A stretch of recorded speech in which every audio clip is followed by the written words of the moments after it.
Scout ship setting sail.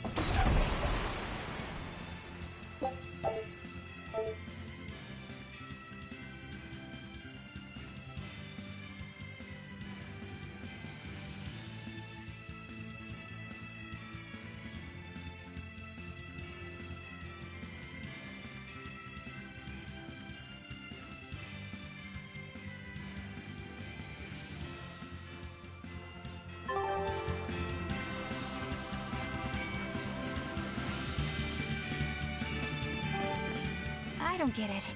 Get what? Why did Ifrid let Eisen join his ship, knowing he carried the Reaper's curse with him? What good did it do? I just don't see the reason behind it. Well, if it were me who had that curse, it would mean that you and Velvet could die because of it, right? Yeah, I suppose so. If that's the case, then I'd feel like I'd both want to and not want to be close to you two. And I'd probably really, really hate myself for it. Do you suppose that's how Eisen feels?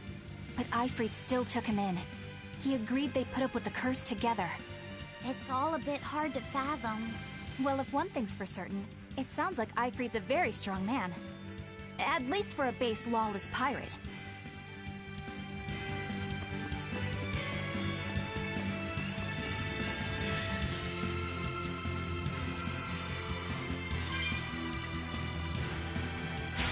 Don't waste my time.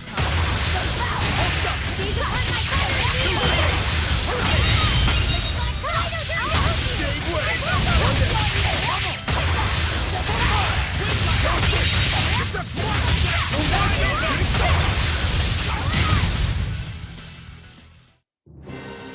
Your style is really unique. Just wait until I pull out the good stuff.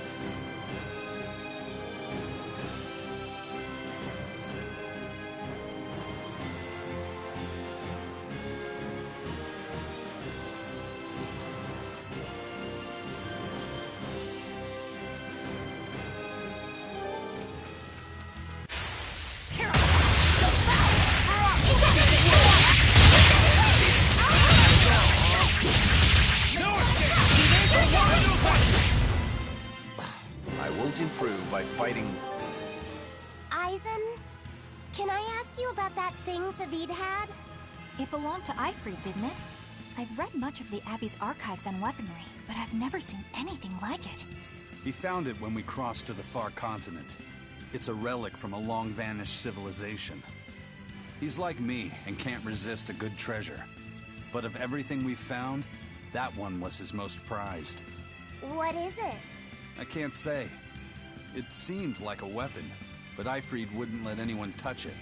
He went off and tested it on his own, then came back all grinning, saying he had an ace up his sleeve the next time we got into a fight. Then it's definitely some sort of ancient combat device? But why is Zavid looking for Ifrid? To apologize for stealing it? He doesn't seem like that much of a gentleman.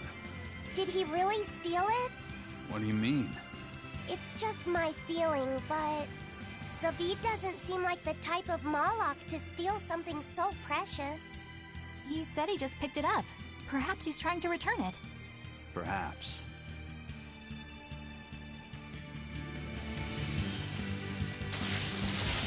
Don't waste my time.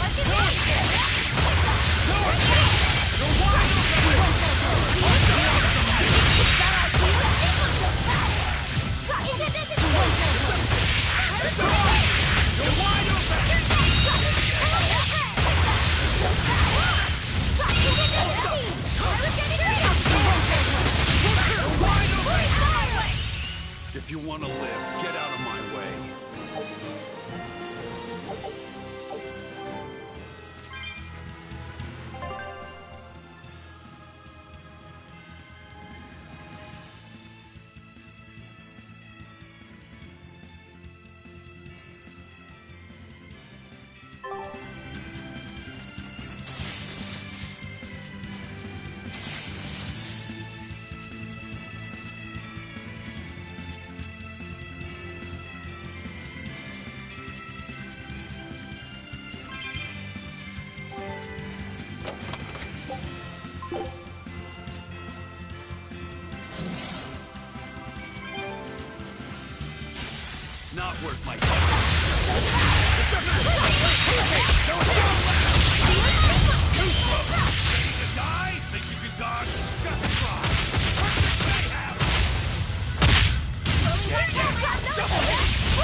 can do this!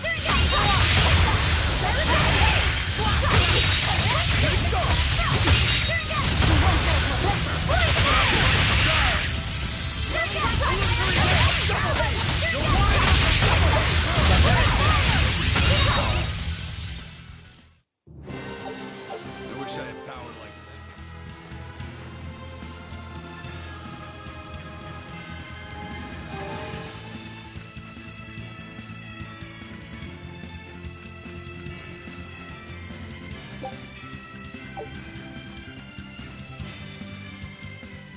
No one on guard. They're really not bothering to hide this trap. They probably knew we'd sense it. The question now is just what they're planning to spring on us.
Aizen, when and how did Ifree disappear exactly? And how did you two meet in the first place?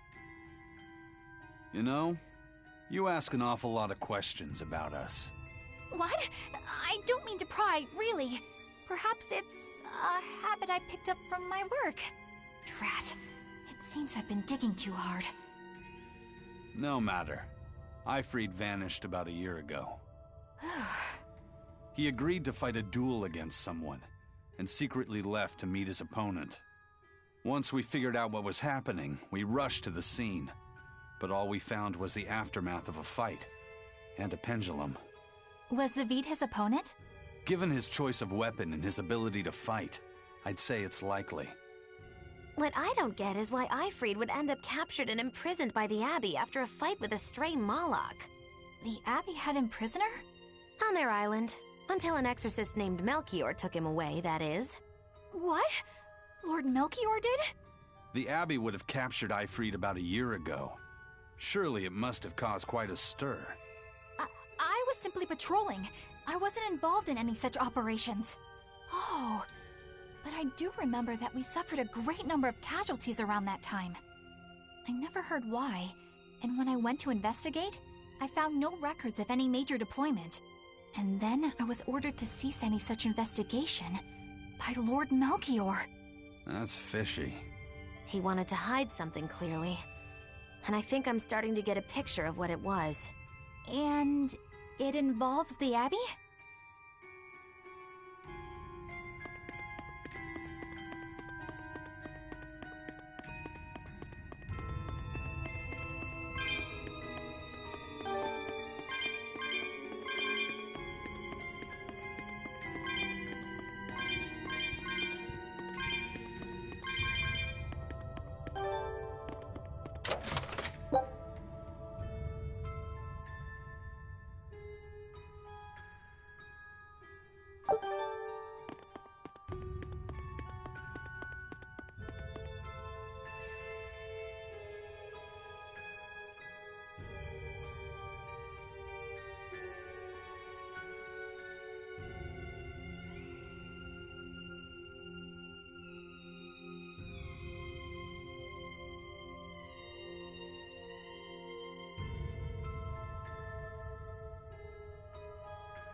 Eifried.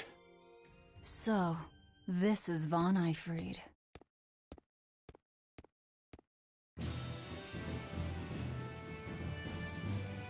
Eisen, it's good to see you again. So you're alive. You could have sent a letter.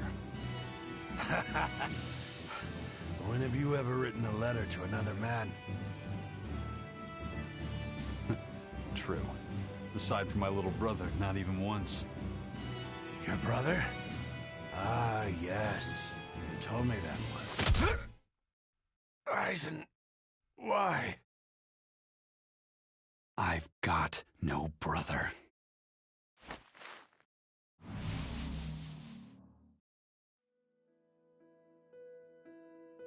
Enough of your tricks!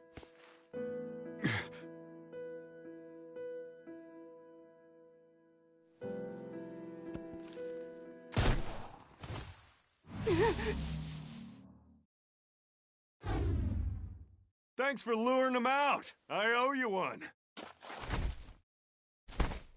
Zavid. Now come on out, you old coot!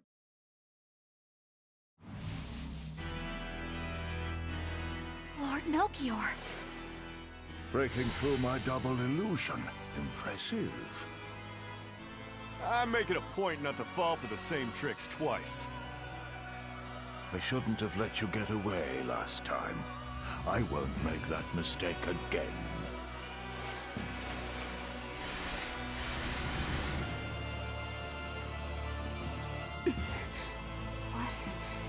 Why am I here? Her consciousness has returned, so that is its power.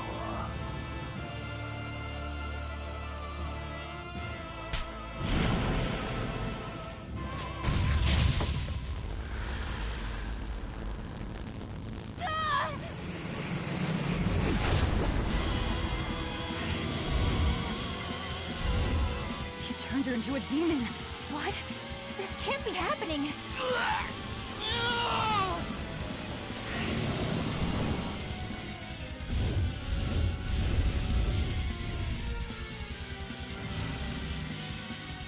A chain reaction. Your Reaper's curse is quite the dreadful affliction, isn't it? Don't you run away! Heads up! Wyvern's coming!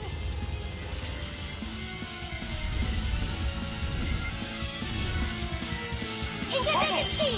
Why would it just create a demon? Hey, worry about that later. We've got damn dragons to take care of.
Looks like you got caught in your own trap, old man.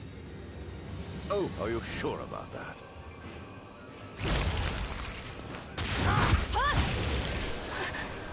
What the? I'll take care of the last one.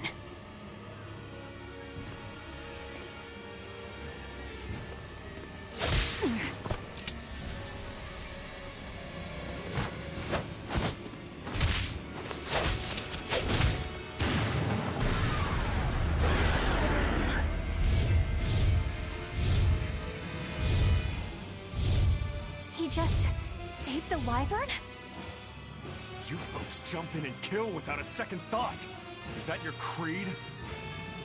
Marvelous. Your Siegfried is just the power I've been looking for.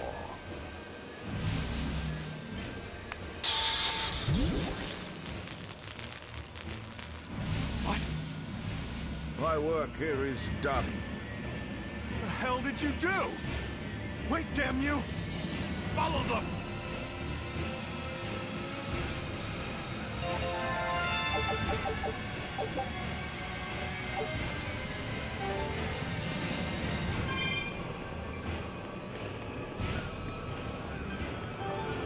Where the hell did they go? Find them. They can't have gotten far.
Damn.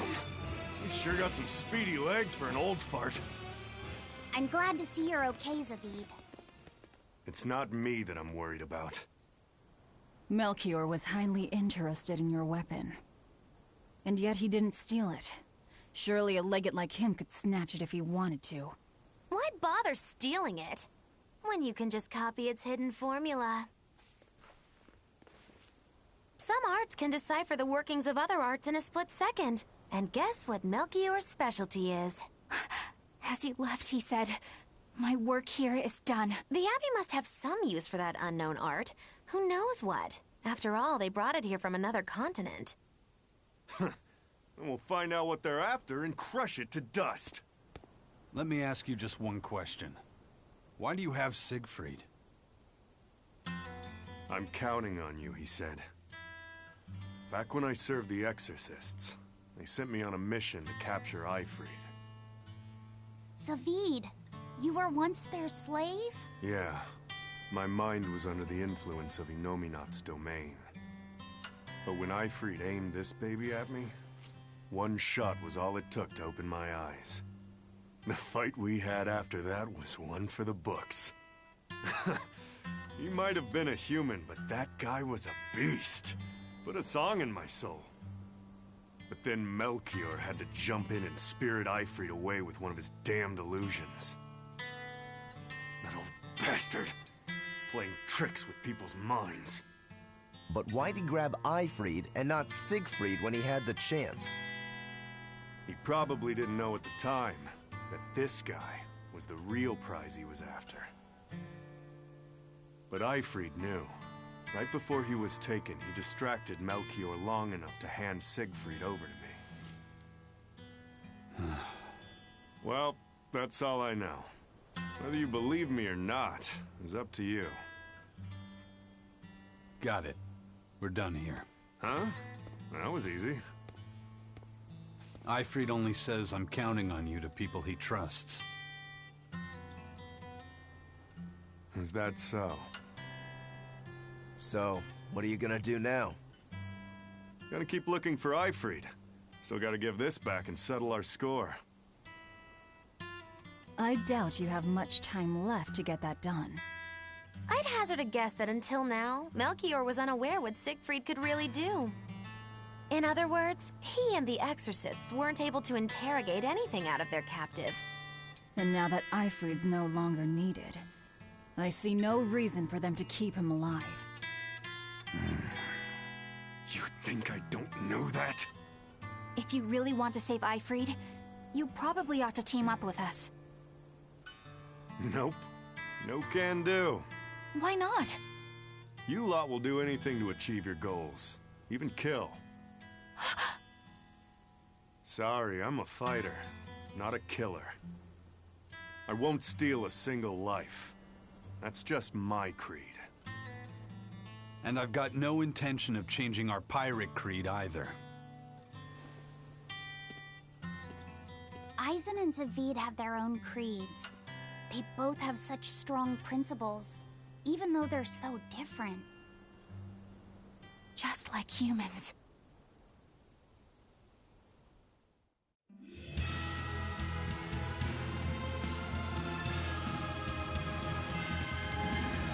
Well, that was sure something.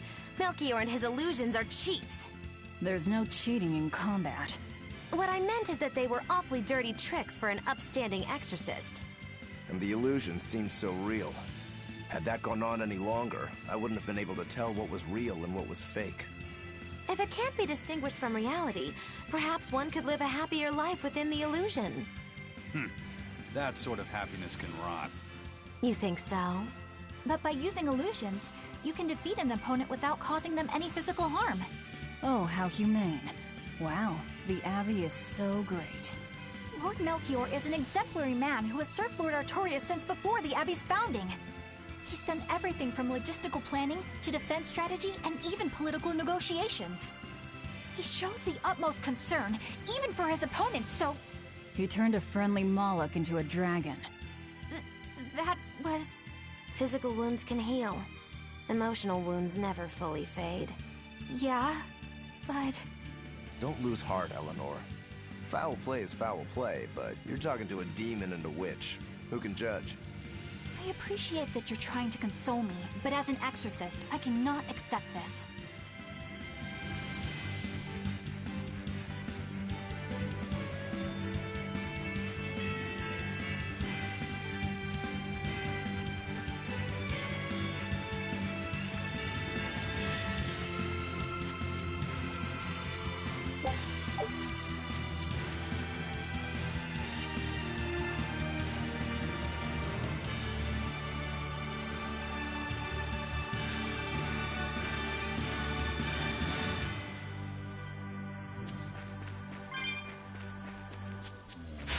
I'll finish this now. See this?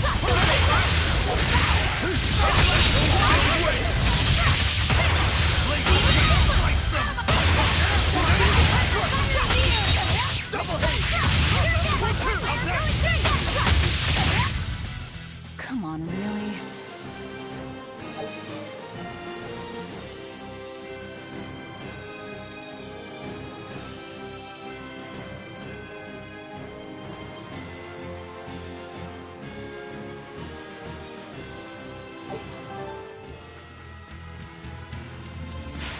We can do this!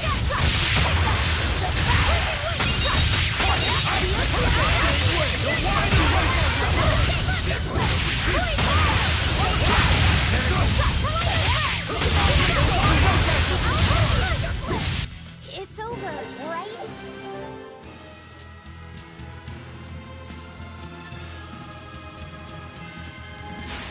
We can do this!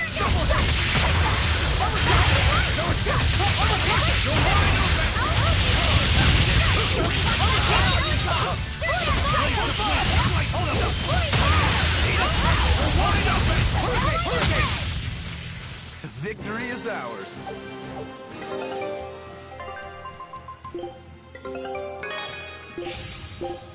Scout ship setting sail.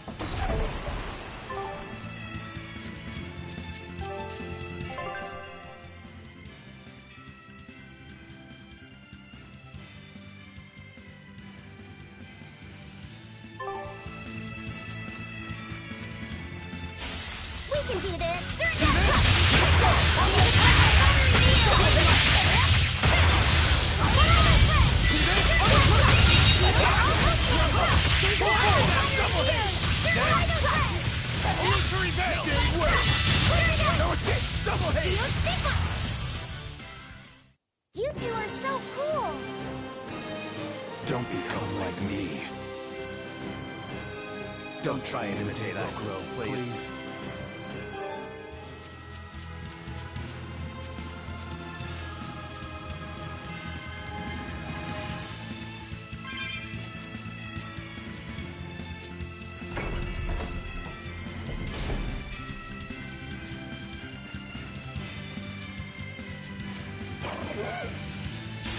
I'll finish this quick.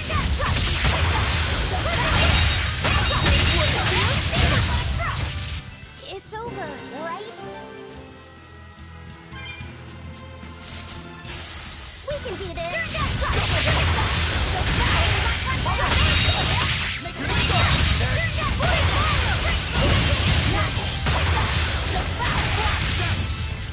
Was that supposed to be a...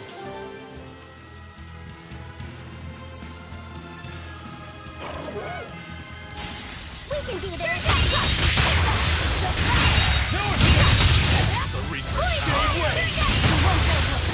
Not even worth my time.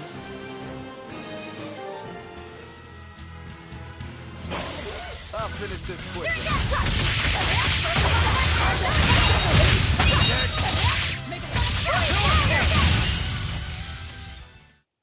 You're not hurt, are you?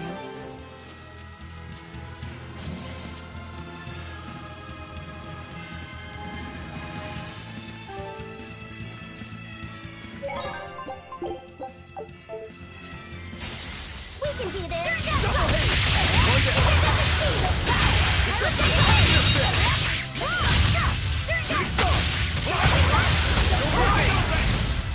I can't even call that a fight.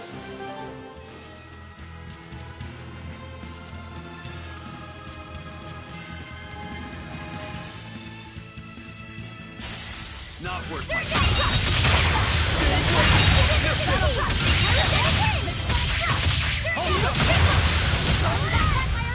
It's over.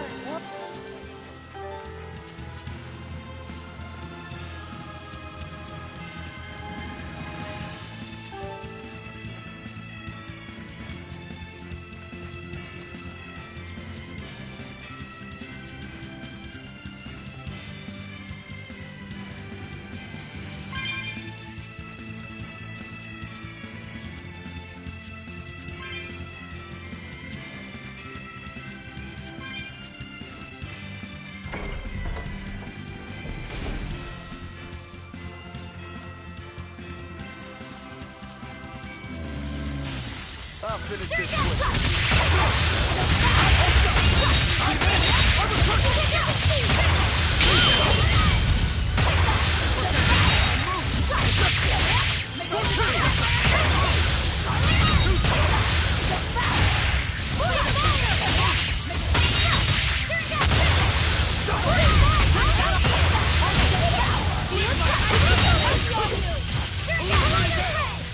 Come on, really?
I thought I smelled someone pondering. What's on your mind, Laphicet? I know Siegfried comes from another continent and all, but do you know anything else about it, Ropero? Nope, can't say I do. All I care about are swords. That contraption doesn't interest me much. I suppose that makes sense. But it looked real powerful. Just guessing based on how we saw Zavid use it, I'd say it amplifies his power somehow. An amplifier. It's true that he seemed to get stronger when he fired it at himself. Yeah, and it gave that dying legendary wyvern enough strength to escape. But wasn't it also what he used to dispel Melchior's illusions back there? That was also amplification. The Malachim are the source of his arts. The relic pushed them past their limits and... kablooey. Suffice it to say, it can be used both offensively and defensively. It must be very hard to master. More important is what the Abbey plans to do with it. Not that I really care. Laphicet? May I ask you something? What is it? The girl with the umbrella from Lord Melchior's illusion. What is her connection to Eisen? I don't think he'd answer if I asked him myself. I don't know. I was wondering about her as well. She was pretty, wasn't she? Oh, so you like a girl who's cute, but with a bit of sophistication. Really? I thought his type was more like Shh! What's going on? We were discussing a delicate topic. Laphicet's first crush, if you must know. Oh.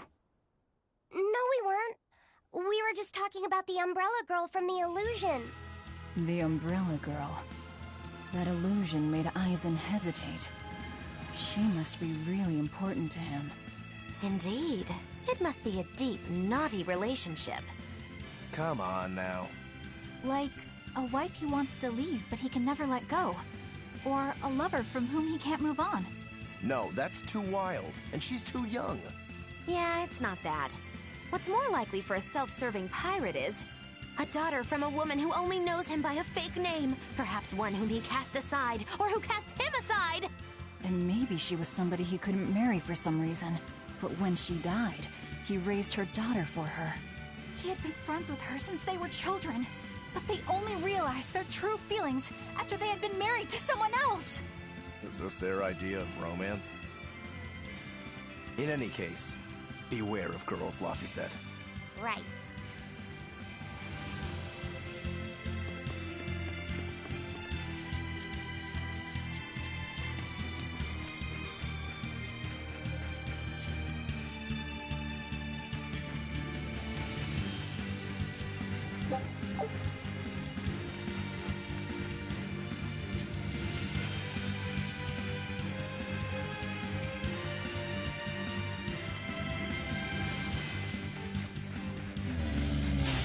Not worth my time.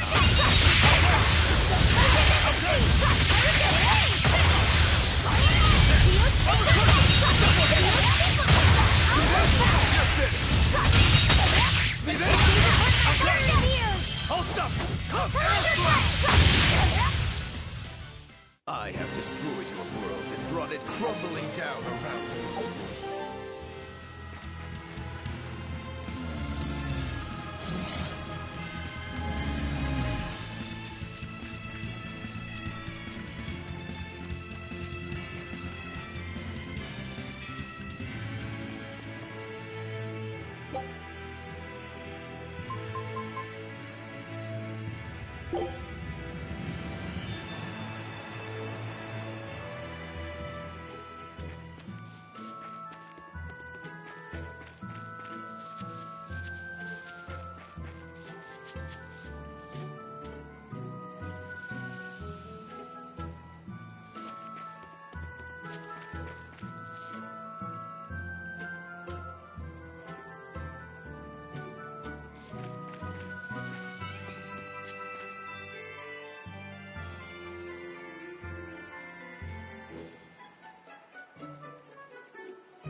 Now what are we gonna do?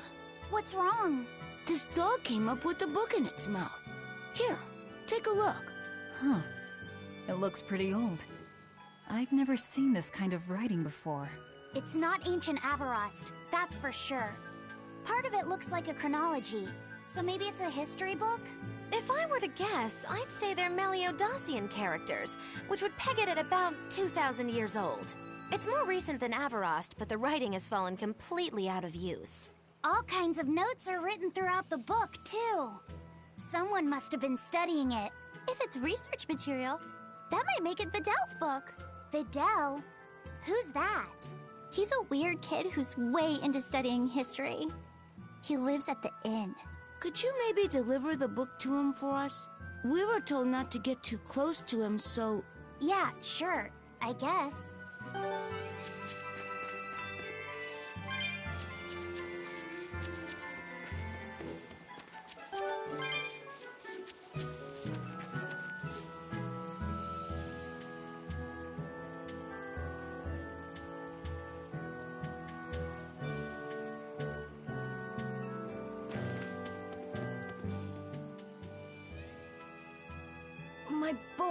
My book!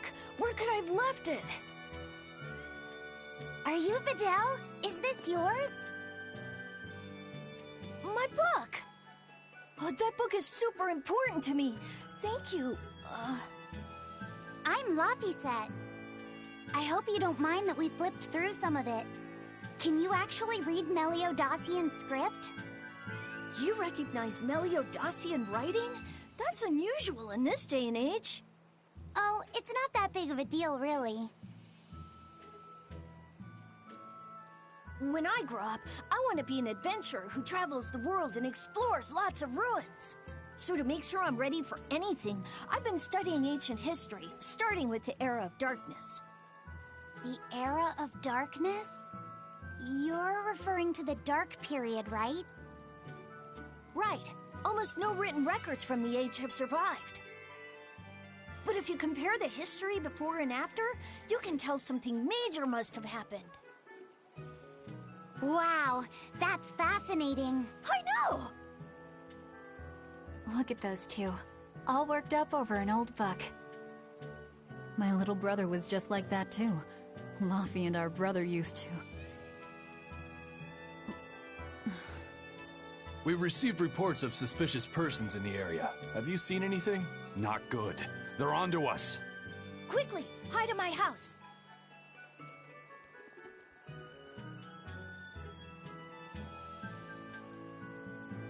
Videl, have you seen anyone suspicious recently?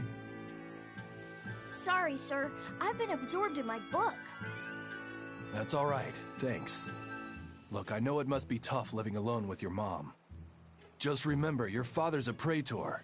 He's out there fighting to protect us all. Keep your chin up for his sake at least, all right? Uh-huh.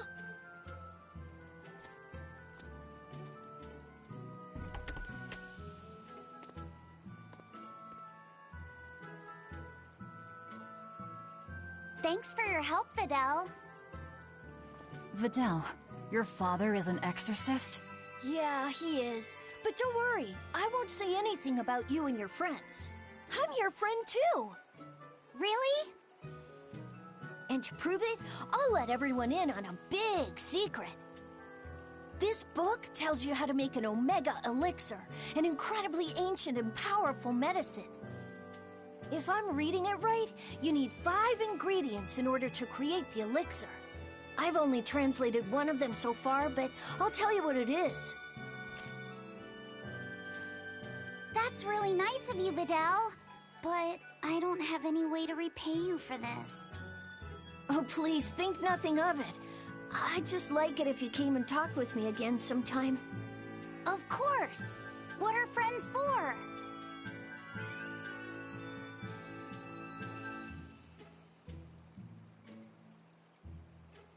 The Omega Elixir. That's an ancient medicine said to be able to cure any disease. But it was my understanding that no samples or recipes survived the Era of Darkness. Meliodosian script was used prior to the Era of Darkness, so I guess it's possible that Videl's recipe might be legit. He's just a kid. I don't know how much we can trust his translation. You saw his notes. I doubt many adults could even get anything out of that book. He might be onto something. Kids are more capable than we give them credit for, especially where their interests lie. I think we can trust Fidel. Laffy used to read books intently like that, too. Furthermore, couldn't a hypothetical Omega Elixir be quite useful to you, Velvet? Laffy-set, you look like you really want to track down those ingredients. Yeah, I do. Personally, I don't really care. But if you want to look for them, I won't stop you. Okay.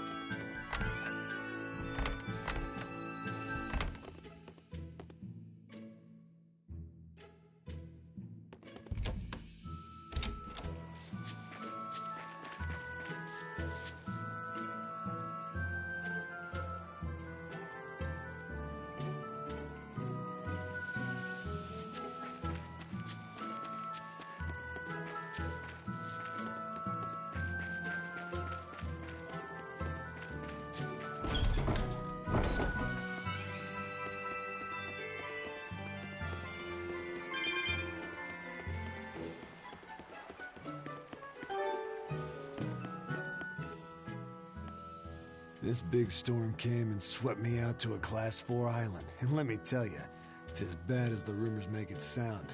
I wanted to just wait it out in a shipyard somewhere, but then the water turned all gooey. Then I had these jellyfish things coming onto the deck, and before I knew it, slugs were swimming around in the damn ocean. Wouldn't the salt in seawater mess up a slug?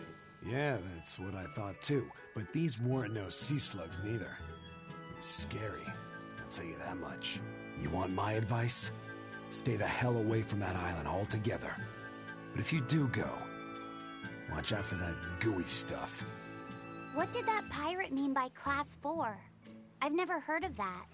It's a classification the Abbey uses to help inform their strategy, an estimation of how well they've been able to manage the demon outbreak in an area. Administrative Zone Classes 1 through 3 have been assigned a suitable contingent of exorcists to guarantee the population's safety. So, Class 4 administrative zones are ones that are still unsafe? In a perfect world, the entire kingdom would be protected, but there's just not enough manpower to go around. The Abbey doesn't send exorcists to remote areas and far-off islands. Instead, they avoid casualties by making those areas off-limits. But that pirate mentioned he'd come close to an island. Are those policies actually enforced? They send out an official notice to stay away, and that's all. It's not like they could blockade every tiny remote island out there. So you're free to dive into the deep end if you want, but no one will come to your rescue. Hope you know how to swim. If they could keep the demons in check, they wouldn't have to tell people to stay clear. Frankly, I think the Abbey just doesn't want to go near places like that. In other words, these are dangerous places that the Abbey has washed their hands of. Makes you wonder how much they can administrate these places when they're not willing to get their hands dirty. Are there many Class 4 administrative zones? I've heard of 10 such regions in my time working as an inspector for the Abbey. But I'm afraid I couldn't tell you their exact locations or their current status. If the Abbey abandoned this island, it's probably safe to assume that it's getting to be pretty dangerous. If we go there, we're gonna want to be prepared.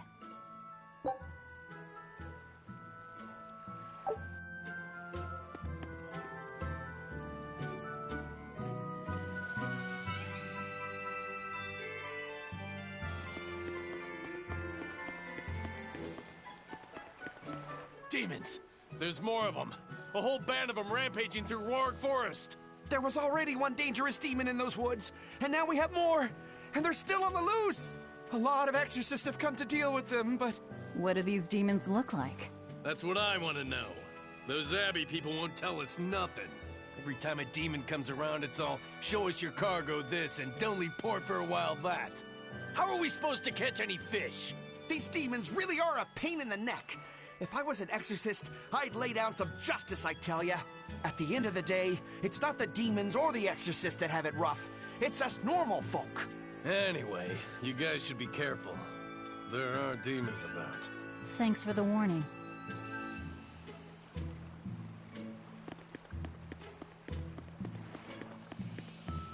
First mate! You're all right! Sorry to worry you. And the captain? It turned out to be a fake. But now I know the real one's still alive somewhere. Well, of course he is. Not that he has a lot of time left. What do you mean? Calm down. I'll explain later. Aizen... you stay calm too, okay? And you've all taken your Salatoma? Yes, sir. And nobody died? All still kicking. Compared to your curse, sir, this sickness was tiny potatoes. All right. Then let's get ready to sail out. Already done, sir. We're ready whenever. The Pirate's Creed, huh? There's worse out there.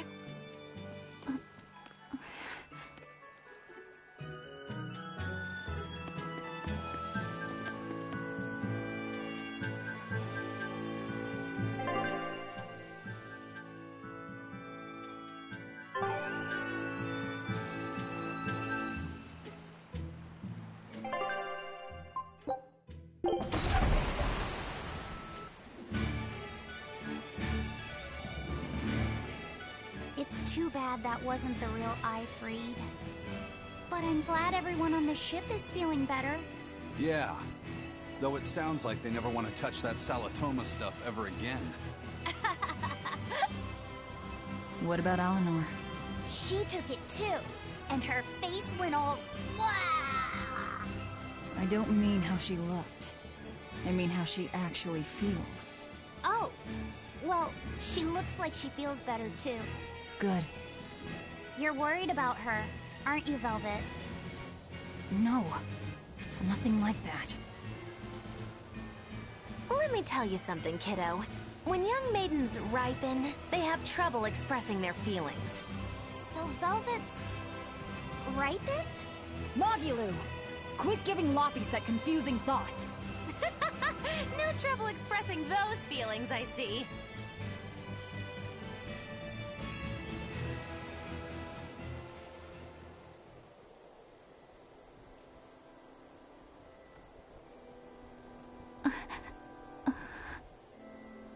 The Abbey is supposed to exist to bring peace and order to the world.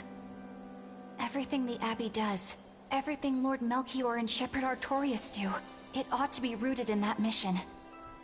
And yet, something just doesn't feel right here. You are dismissed. That knowledge is not for you. Something wrong? Whoa! Easy there. Just asking. Sorry. I was just deep in thought. Is there something you need from me? Nah. Just heard a bunch of sighs and wondered if you were feeling sick or anything. No, I drank my Salatoma juice. Ah. Tasted like crap, didn't it? It wasn't that bad. Hey. What?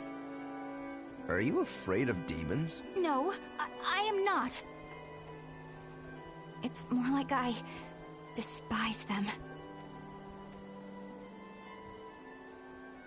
10 years ago, a group of them attacked my village. They destroyed everything. And everyone. Including your family? Yes. The only family I had at that point was my mother. And in all the chaos, she... All I have left of her is this hand mirror she gave me. I didn't want anyone else to have to feel the way I did. And so I became an exorcist in order to destroy demons. So you can keep your pity. Gotcha. I will then.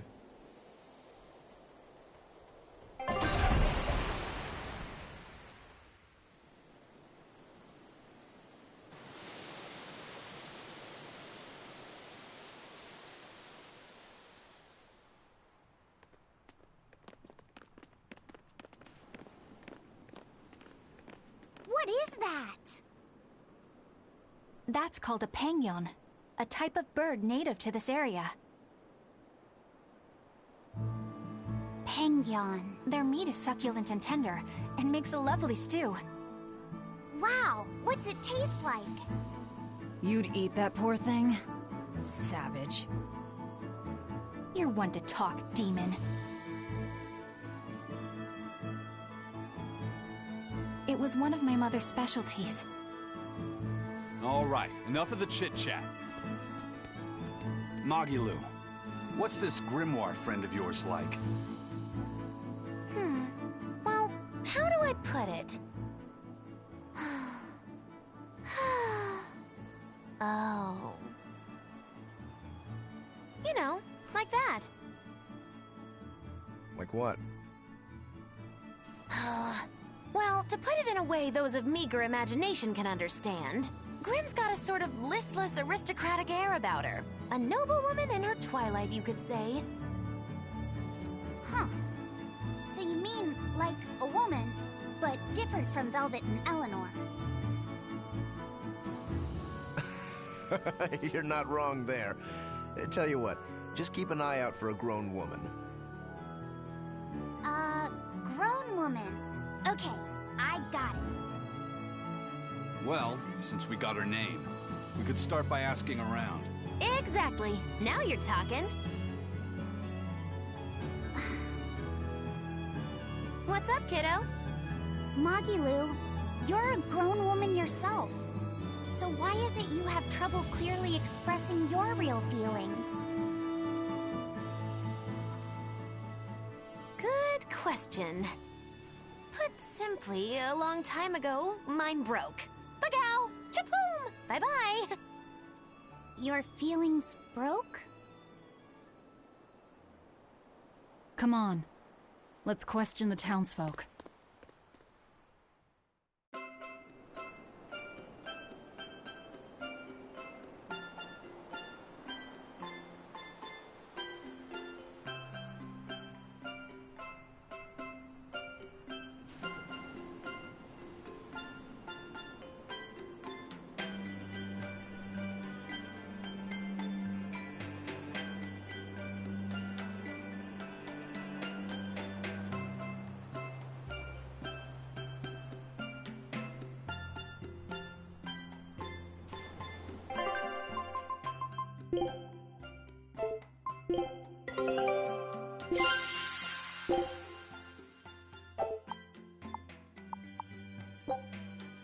Scout ship setting sail.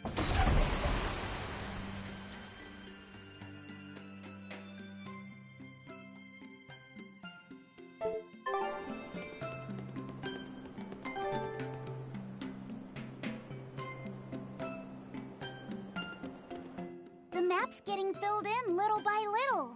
There's still a long way to go. It's a big world out there. Yeah, that's true. And a lot can happen on the waves. The far seas are unexplored territory for a reason. I'd imagine so. The seasons and the weather can change the sea completely. Oh. Do I sense a budding interest in the sea? Think you're feeling less apathetic about it now? I wouldn't say that. I was just reminded of something someone once said to me.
So how do you like our island?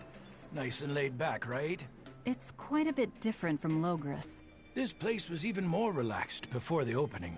But recently, a lot of our young folk have gone starry-eyed about the city and left us in the lurch. It's still better than it was when the demons first started showing up. We have the Abbey to thank for that. And because people are traveling more now, the need for ships has skyrocketed. Our lumber industry is booming. In other words, when the money started flowing, people let it go to their heads? That and those exorcists and soldiers from the bigger cities, they really seemed sophisticated. People from the other islands wear different clothes and have things we don't, you know? Getting worked up and worked over by what's trendy. Is that foolishness not the very definition of youth? If this keeps up, our island's traditions will fade away. That's what worries me. I understand how you feel, but you have to give young people the freedom to be themselves.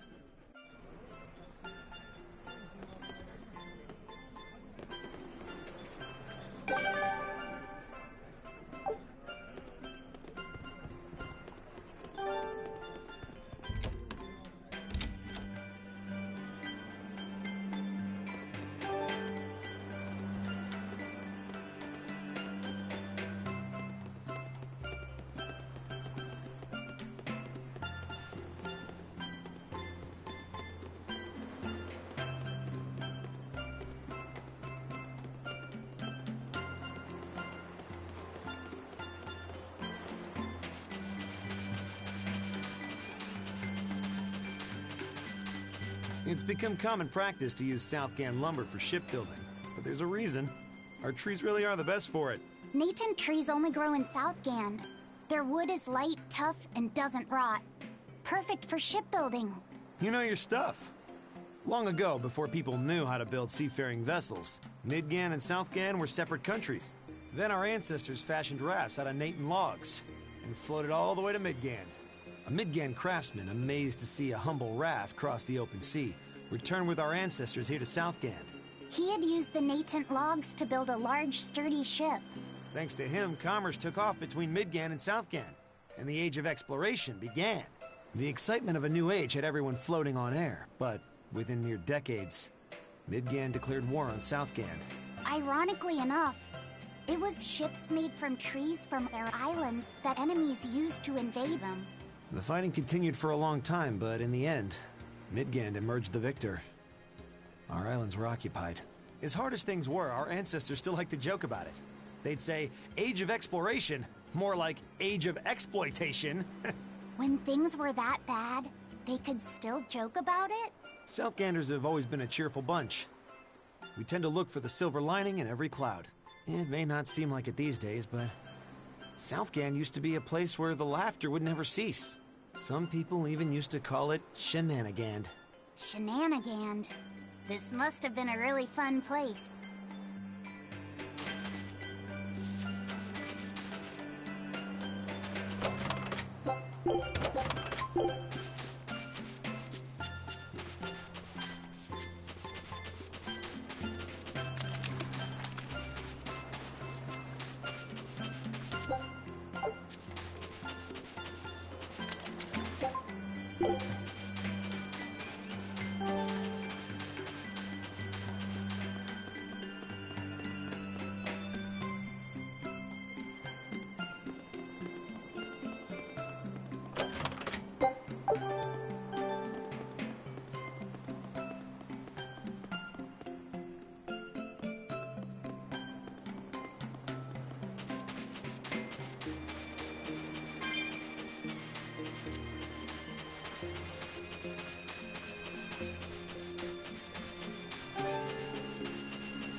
a sinner and repent your wicked deeds.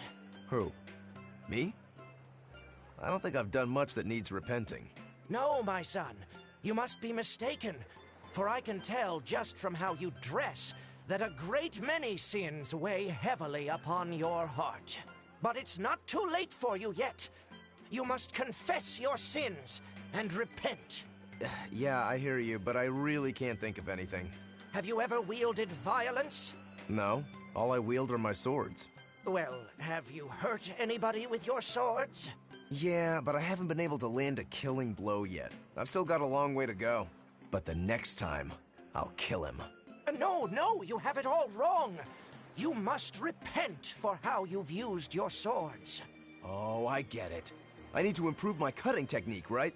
That's not what I meant either. Then what do you mean? It's a priest's job to guide the layman, right?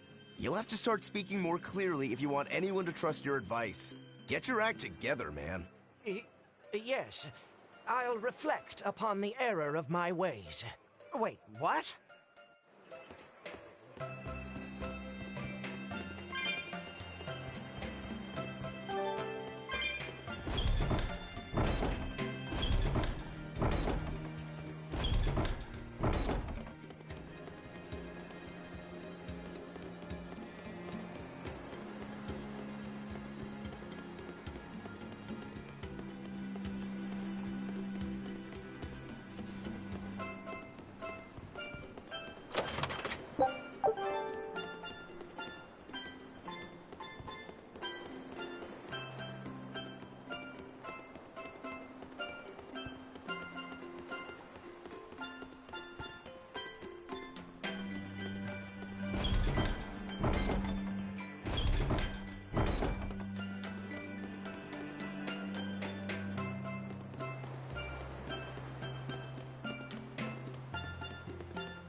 Still no leads on that grimoire lady.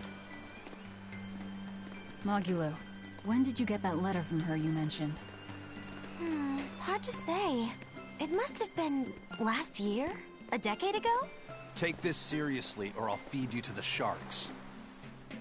Oh, what? I think I'd at least rate a Kraken. Keep this up and I swear I'll eat... It's them! The final preparations are complete. Once you've assumed your new post, everyone will act on your command. Thank you, sister. But to be honest, I worry that these shoes I'm filling might just be a bit too big for me. You need not worry. You possess a special strength and quality that others lack. Shepherd Artorias has high hopes for your deployment to Palamedes. Fear not. Just be yourself and you'll do fine. Believe you're a leader, and you will be. Yes. I'll try to make you proud, sister. They're sending him to Palamedes? Is that the name of a facility on this island? I had better get going. Safe travels.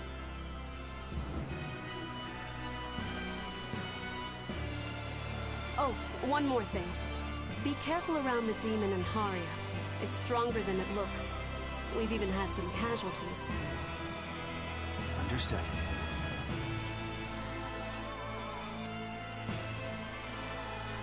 Also, if you must drink the water, remember to boil it. Sister...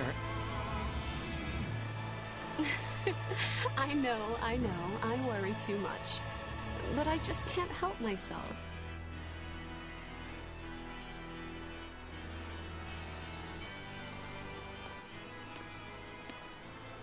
So, there's a demon in Haria. Sounds like it's a pretty feisty one, too. If so, it may prove useful. Still, what magical timing for Oscar to show up here at the very same hour we do. I understand your suspicion of me, but have you any proof? None, it's true. But as an exorcist, you're certainly sympathetic to the Abbey's cause. And soon you may wish we were sympathetic.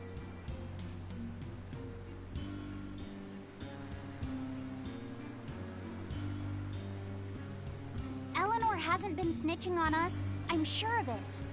And how would you know? Are you watching her even when she's taking a bath? Huh? No, I don't. I always stay outside when she's taking a bath. And... Then isn't it possible she's communicating with the Abbey in secret while you're not there? You pledged to obey me until the day you die, correct? Yes, that I did.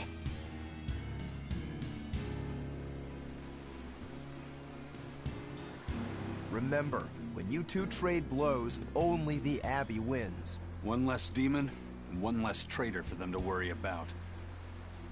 While we're standing around here arguing, that demon could be attacking Grimoire. It's true. Let's find some more people to question around town.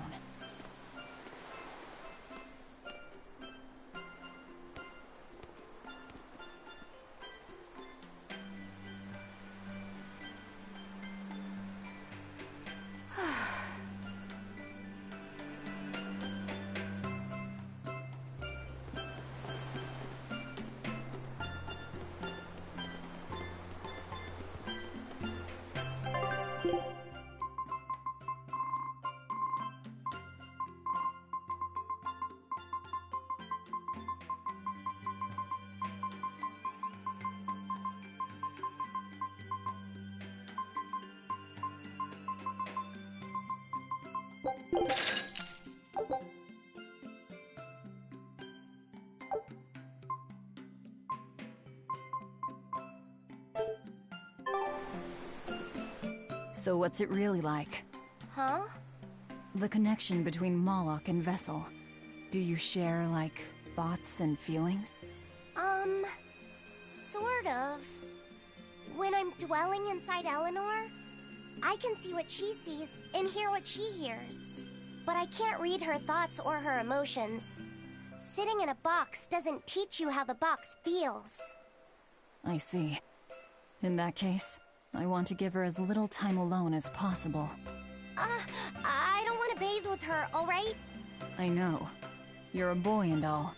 For her baths, we can send Bienfu. No, that's a bad idea. It'll have to be Magulu. Or myself. Phew! What sort of boundaries have you and Eleanor drawn? How do you sleep? We talk before bed sometimes. But it's not like I'm sleeping by her side or anything. It's easier for me to tell when she wakes up if I'm dwelling inside her. Does she ever get out of bed at night? Not in my experience. And she sleeps so peacefully. Huh? When she's around you guys, she always looks so stern. But when she's sleeping, her expression is... softer, you could say. She lets her hair down, too. And I think it's kinda prettier that way. Huh. So that's what he likes. Well, keep an eye on her, but... But? Watch out for the older girls. Huh? Teresa and Oscar sure seem close. I've known them since I was an initiate, but I've never seen them quarrel, not even once. Did you ever fight with your brother, Velvet? Yeah, I guess I did. Sometimes I'd chew him out, and he'd sulk and stop talking to me, but I found that adorable too. You did? No matter how much he dug in his heels, or tried to talk like he was in charge, after a while he'd be right there trailing along behind me. Like a little puppy dog. Puppies are a lot more obedient. I always had to keep an eye on him. Little brothers are odd creatures. Rokuro's a little brother. Is he adorable too? Huh? I don't think a little brother who's out to kill you is in any way adorable. But Shigure seemed like he was having fun. Sometimes you just don't make sense. Huh? I don't know. Little brothers. Do you have any siblings? I'm an only child. Well then, that's perfect. You pretend the boy is your little brother. Huh? That's a bit extreme, but actually, when I'm talking with Laphicet, sometimes I think this is what having a brother must feel like. I could be Eleanor's brother. Don't take any of this nonsense seriously, Laphicet. Malakim are just tools to exorcists. She can never think of you as her brother. Oh, yeah. You're wrong. I've changed how I view Malakim. I know that's true because I can think of him as a brother. Right. She's all talk. Don't believe her. It seems to me like you're the one who's treating him as a tool, by forcing your own opinions upon him. Ooh, two sisters struggling for the affections of their brother. Eeny teeny candlestick, which one will the Muppet pick? How about an older brother instead?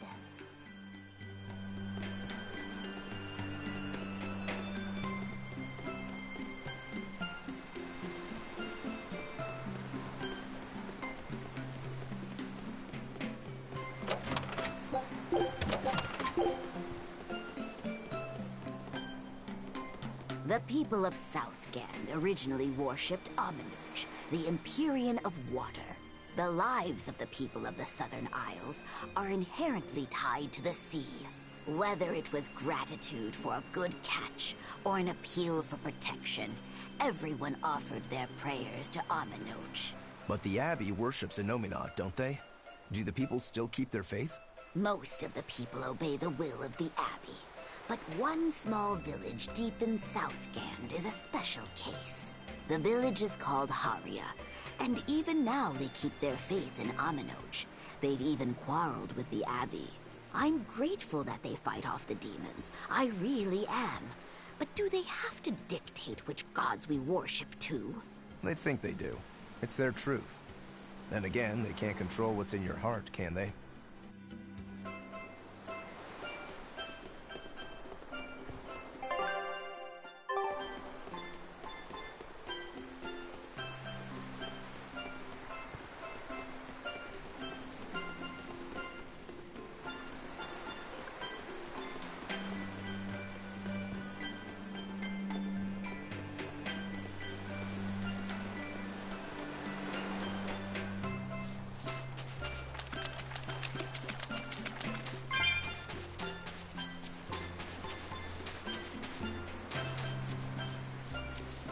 What does it mean to become an adult?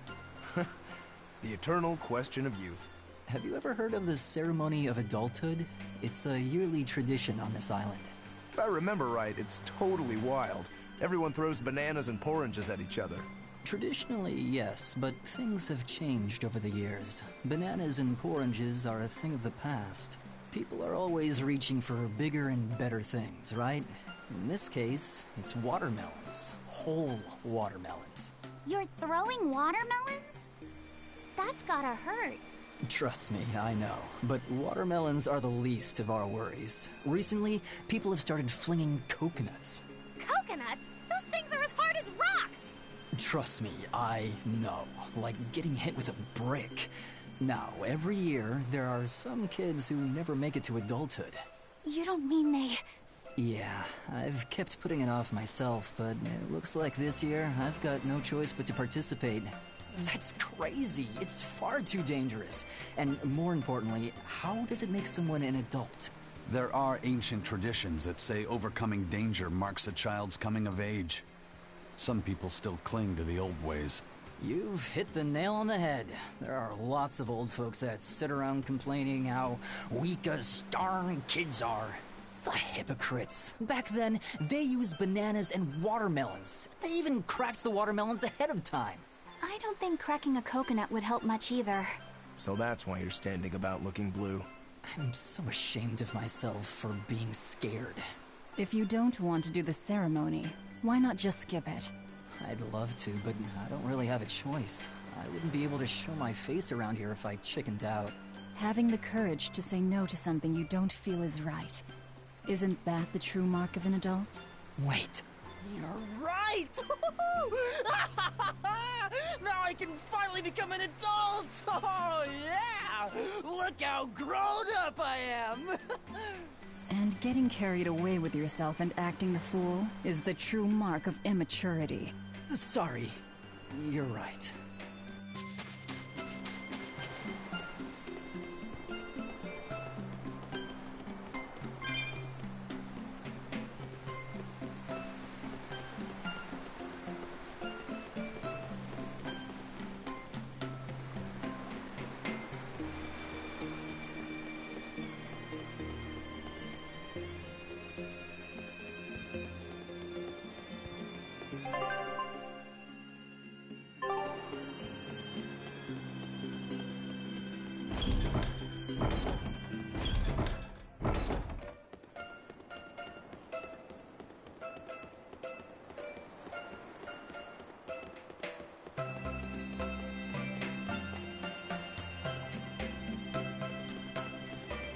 It's a true shame that Lady Teresa will be leaving our island. I'm a little relieved, to tell you the truth. She was a bit too strict for a free soul like me. I guess not even the heat of Southcan could melt her icy cold personality. But strict as she was also fair. She never asked anyone to do what she wouldn't do herself. Even when we were fighting with Haria Village over the temple, she kept her cool and listened to what they had to say. If it wasn't for her, we'd probably still be squabbling with Haria. That's true. But did the Abbey really need to take over the temple for themselves? She was really pretty, too. Sorry to whoever takes her place, but she's the only exorcist for me. Lady Teresa Linares! You were our protector! Yeah, we need the chilly charms of the Frozen Queen to cool down the heat in Southgand. Ah, the way those ice-cold eyes of hers looked down at me with disdain, like I was something filthy. Teresa forever! Wow, there's one in every town.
Southgan lumber exports have been on the rise, but so has the popularity of Southgan cuisine. Like Pengyong? Pengyongs are our flagship food, and our Pengyong farms are flourishing. But oranges, banana nuts, and our other fruits also sell well. I've never had any oranges or bananas. Oranges are sweet but tart and very juicy. They're the perfect refreshment on a hot day. They're that fruit that glows in the dark, right? Also known as candle fruit? That's the one. And now banana nuts. They're soft, sweet, and filling when eaten raw. But if you dry them out, they get crunchy like peanuts. And they stay good for years. Southgand is pretty well off compared to other places. The fish are plentiful, and the trees are heavy with fruit. That's why I'm shipping the excess to other towns. This guy here, he's a true sailor. Yeah, good luck. I wish you the best. Hey, thanks. I appreciate it.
This doll? It looks like Bienfu. Ah, a keen eye you have, young man. That is a doll of the Empyrean Aminoch. That's... Empyrean Aminoch? Yep, no doubt about it. I've seen her with my own eyes. Real dignified, but not without a bit of a temper. You saw her? Why was she angry? Well, the Abbeys banned any profession of the Aminochian faith in Southgand, despite her popularity. Gotta assume that's what got her all bent out of shape. I tried talking to her, but no matter what I said, she was just like... Oh. Wait, that sounds like... And that low-energy goddess you saw? The doll you've got here looks like her? Yeah, more or less. Ha! Fortune smiles upon thee, weary adventurers. That listless goddess is none other than Grim. Grimoire isn't human? When did I ever say she was? So, shopkeep, where'd you see her? I think it was down by McClear Beach. Pensively watching the tide come in? That's her, all right. Quickly, to the beach! Why didn't you mention Grimoire as a Moloch before now? You can't be too careful with that information. Spies, spies listening everywhere!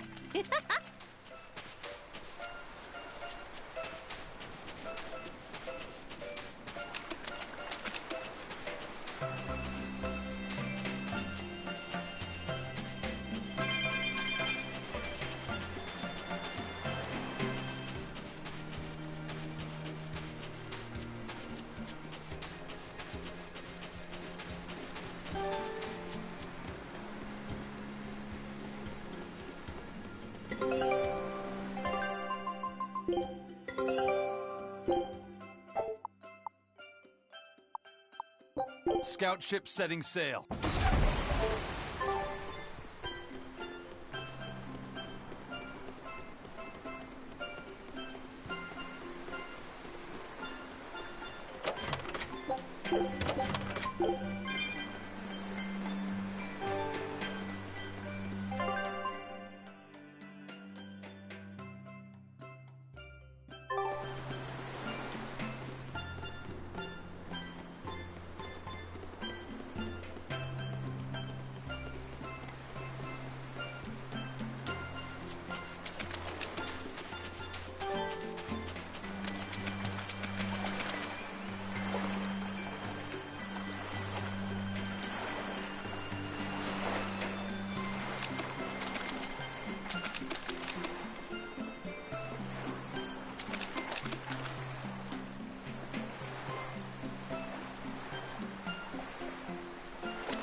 Beautiful waters. So this is Muckler Beach. I hope she's actually here. Let's do our best!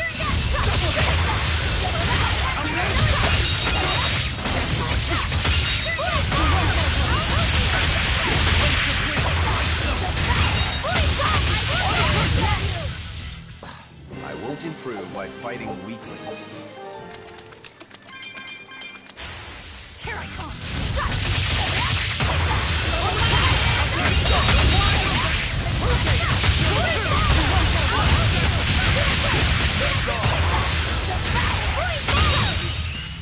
I did good, didn't I?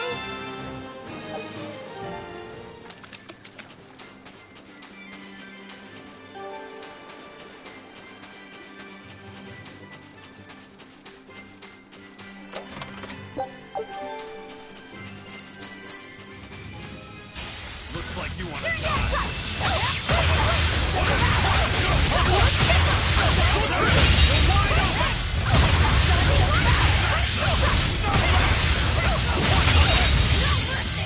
You thought I'd stop there? Annihilated?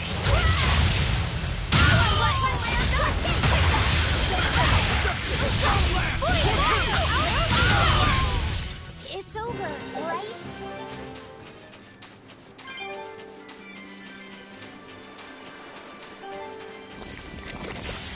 finish this quick!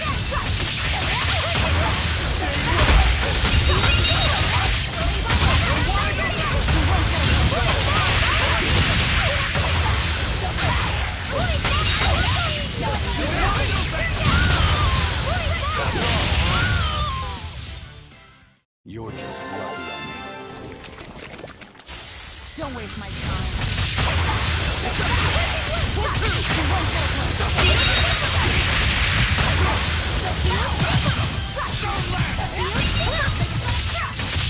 For fun! They were nothing.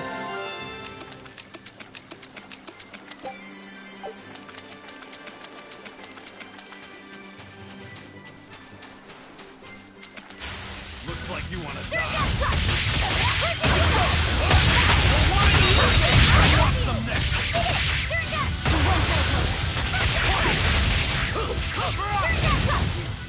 Was that supposed to be a joke? I won't run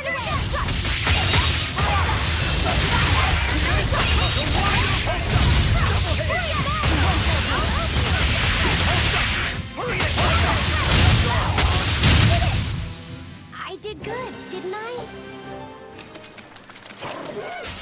Let's do our best!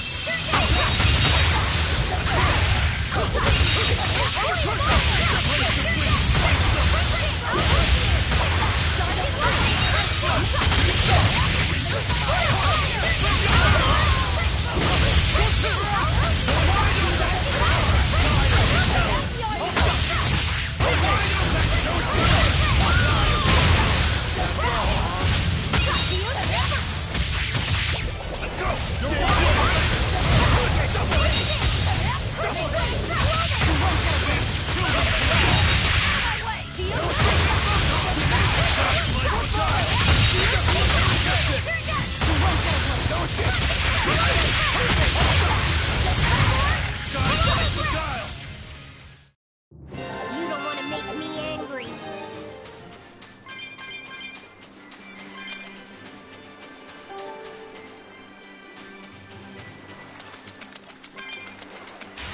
On to battle!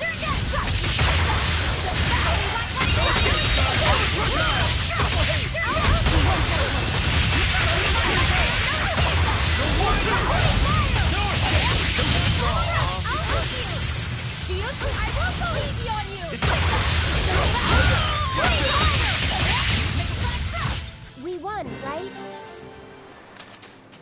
This grimoire who we're searching for is a Moloch like Bienfu, right? To be honest, I don't see how someone so different can be a Moloch just the same as Laphicet or Aizen. I understand your doubts. It's quite the tangly mess. I'll tell you anything! In that case, I've been wondering, what's underneath your hat? Oh no! Anything but that! So, we've hit a wall already. But that ribbon flaps around and gets in the way, right? Could I take it off for you? No! No! That's not possible! You mustn't remove the ribbon! Why not? That's another thing I can't say! It's all cants with you. Alright, is there anything you can tell me? I could talk about what type of Malachim we are, or our position in the world of Malachim, or our abilities. Oh, I'd like to know all that. Then I will tell you. Listen closely. We Norman are a well-established race of Malachim. Compared to other Malachim, we aren't as adept at manipulating natural forces, but we excel at drawing out and heightening the abilities of others. Think of them as a convenient power-up. They're also known as common spirits. Don't even say that! We Norman hate being called that. Why is it so painful for you? Because it makes people think we're average and unremarkable. That's why we work so hard to show how we're all different. That does explain your quirky speaking mannerisms. Don't sweat it. That's a perfectly common thing to worry about. Don't say that!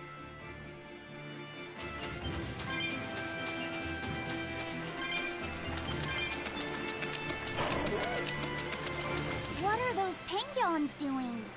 Probably keeping their eggs warm? Most likely. They look like a mama and a papa. Penguins are monogamous, faithful creatures. They never leave their mate.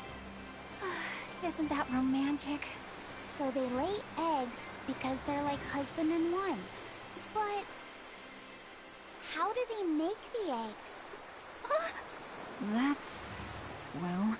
So, Laffy said, here's an interesting fact. A single penguin egg actually contains dozens of smaller orange eggs. Oh, so their eggs must be small and crunchy. Yep. They have the texture of caviar and the rich flavor of sea urchins. Interesting. So they're more like fish than birds. So you've eaten them. How cruel. Look how much they care about their young. While it may be a bit cruel, they taste amazing. They're considered a delicacy in some circles. Top a bowl of rice with these crunchy eggs and some rich penguin thigh meat, and you get a dish called family fricassee. That's a horrific name. I wasn't the one who named it, okay? Those eggs look tasty, but I think I'll pass. Move it or die.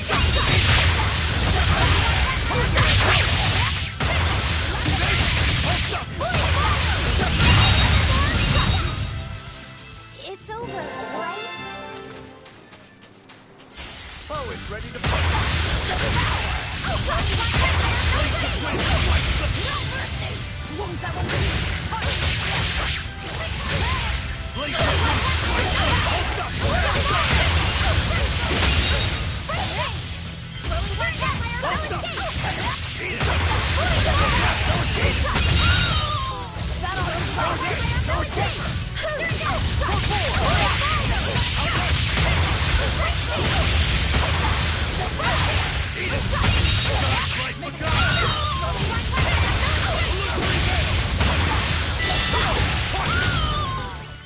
Victory is ours.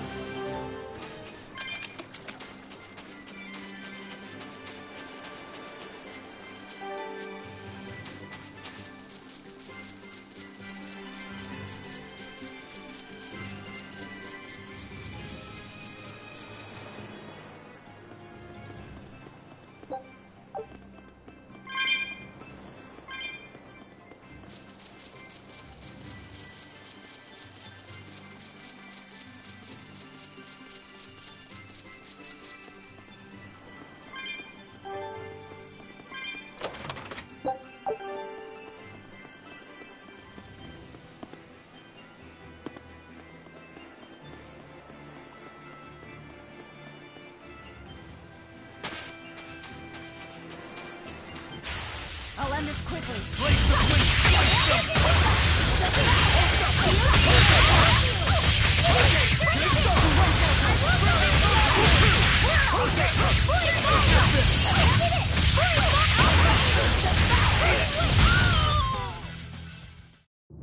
Unarmed?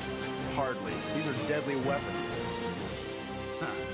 What'll it take to make you go all out?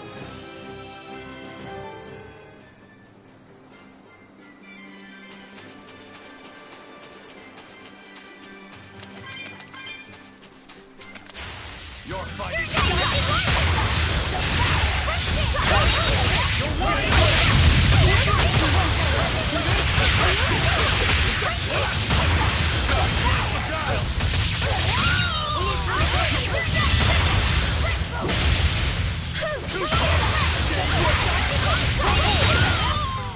Hey, is everyone... Let's get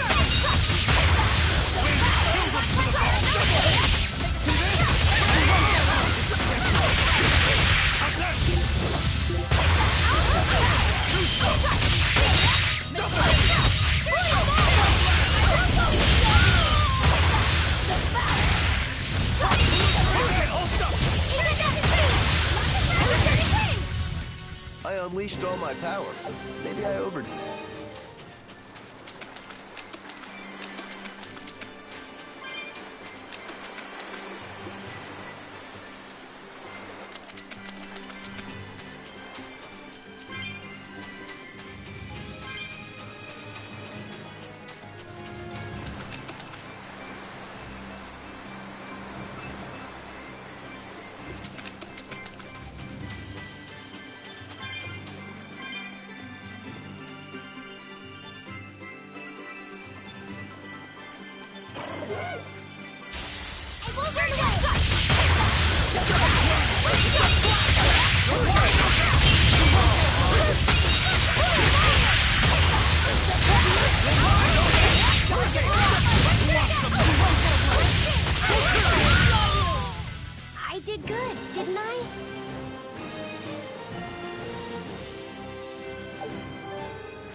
is that?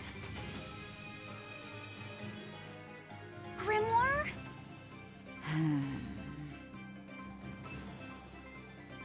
She's moving away!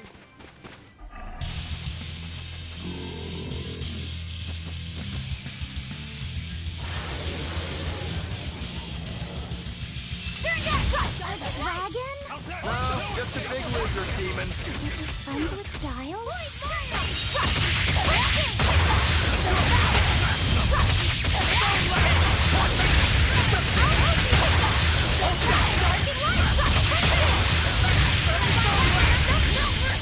You thought I'd stop there? Annihilate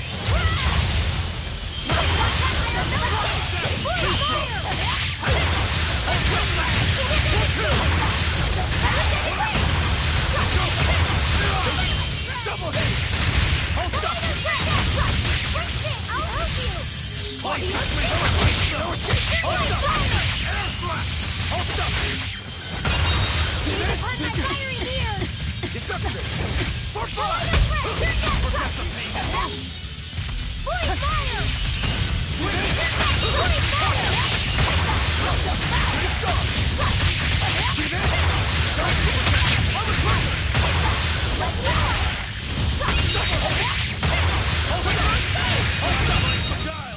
Come on, really?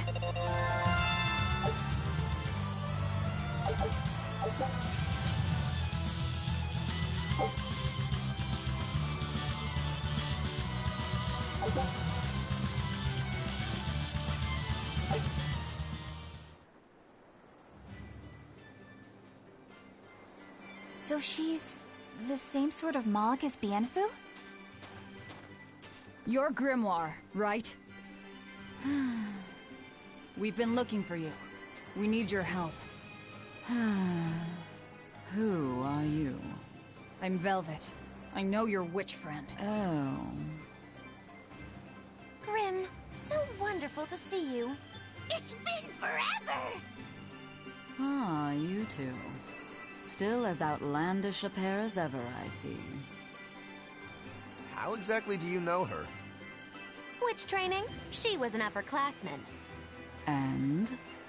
We found this fascinating ancient tome, and we were hoping you could read it for us. Goodness, Magilu. You, of all people, joining a team? I didn't know you had it in you. That keep me entertained. Well, I don't need entertainment. Bien! Come on, Grim! Isn't there any way you can help us? It's not the kind of thing I do. Oh, what a shame. Things happen. Well, we tried, didn't we? Maybe you need some incentivizing. Do it. I'm serious. I bet you are.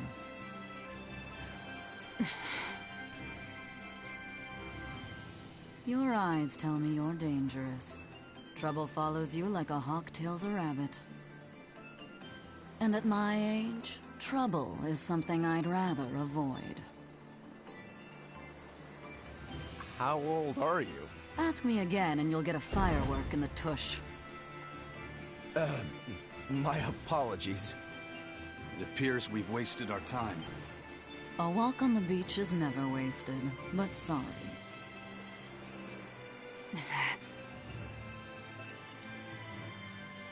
Well, how did you learn to read the ancient tongue? Are there books for studying it or something? My. Are you actually thinking of learning it on your own? Well, I love reading, and I want to learn more about history. Besides, we need what's in this book. You have passion, child, I'll give you that. Not to mention you want to be helpful to Velvet, don't you, kid? Yeah. My tuition isn't cheap, you know. You will teach me? No, I won't. But I admire your dedication enough to read it for you. Now where's this book? Here it is, ma'am. You needn't be so formal. Oh, yes, ma'am. Not ma'am. Right. Let's see what we're looking at here.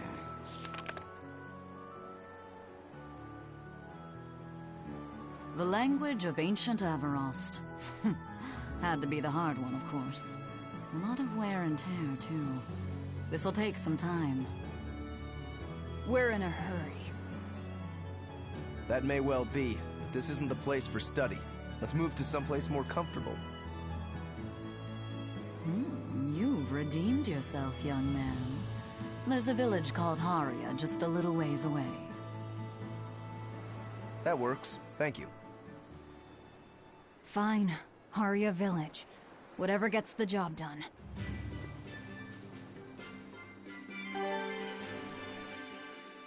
I apologize if I'm being rude, but I have to ask. You're not Aminoch the Empyrean, are you? Of course I'm not. What would even make you ask such a thing? A shop in Isolt was selling Aminoch figurines that looked just like you. Oh, that.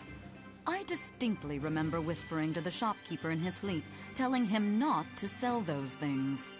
You showing up in his dreams probably only convinced him you were the real deal. You should sue for his use of your likeness and get proper compensation from that shopkeeper. Forget it. It's no concern. Yeah, you're right. It's not like they'd ever sell anyway. Oh, you think a figurine of mine wouldn't sell? You got this whole somber, ennui thing going on. A figurine needs to be cute, like me. Then how about I turn you into a product? Me? Really? Oh yes. I'll have you stuffed and mounted. But since it'd be a unique piece, I'd have to price it a bit higher. Mounted? No, count me out! Oh, you're no fun. Now, what was it we were talking about? Whether or not you are the Empyrean Aminoch. Ah, yes, that's right. I'm no Empyrean. I'm just a simple girl. It would be hard for anyone to worship an Empyrean like me, right? That's true. I mean, it just seems like you're the type who can see through anything, so perhaps an Empyrean seems less intimidating from a certain point of view. You're saying I'm scarier than an Empyrean? Not scarier exactly, just more of a savvy sort of woman. That's not a bad answer, but it won't get you out of the doghouse.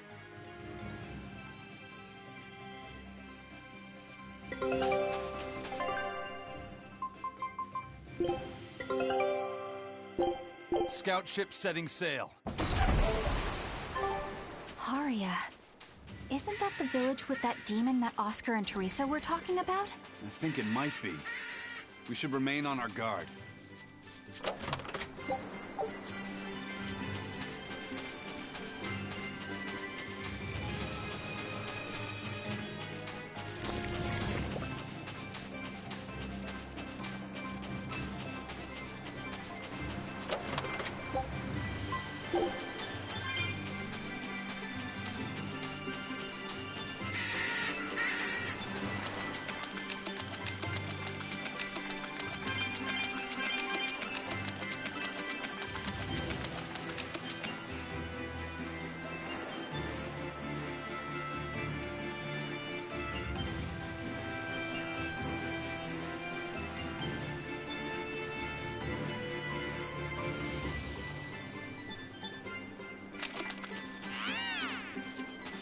Are we ready for this? Dark and light!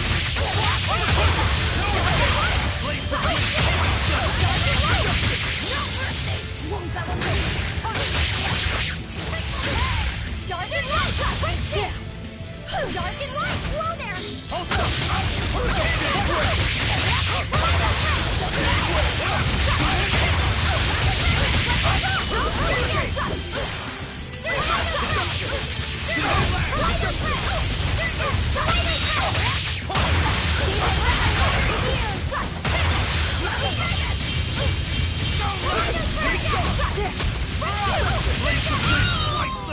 I'll cut down anyone in my way!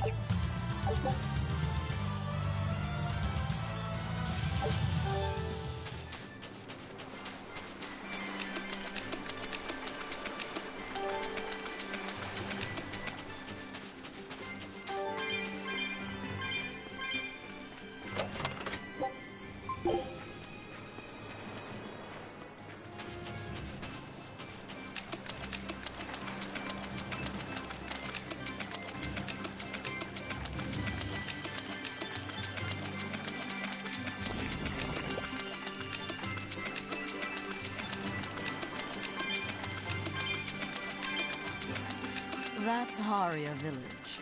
To the inn, one and all!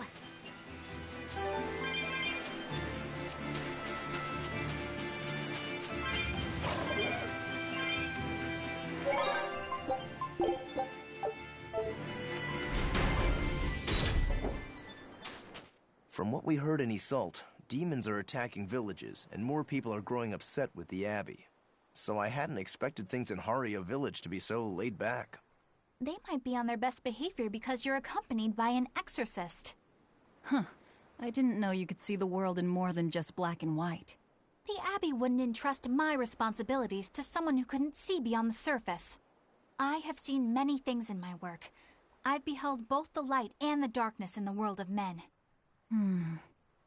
Despite that, no, because of that, I won't turn away from the wrongs that I encounter. Moreover, I have faith. I believe there is good in all our souls. The darkness, huh? Yes, like you. You're awfully direct.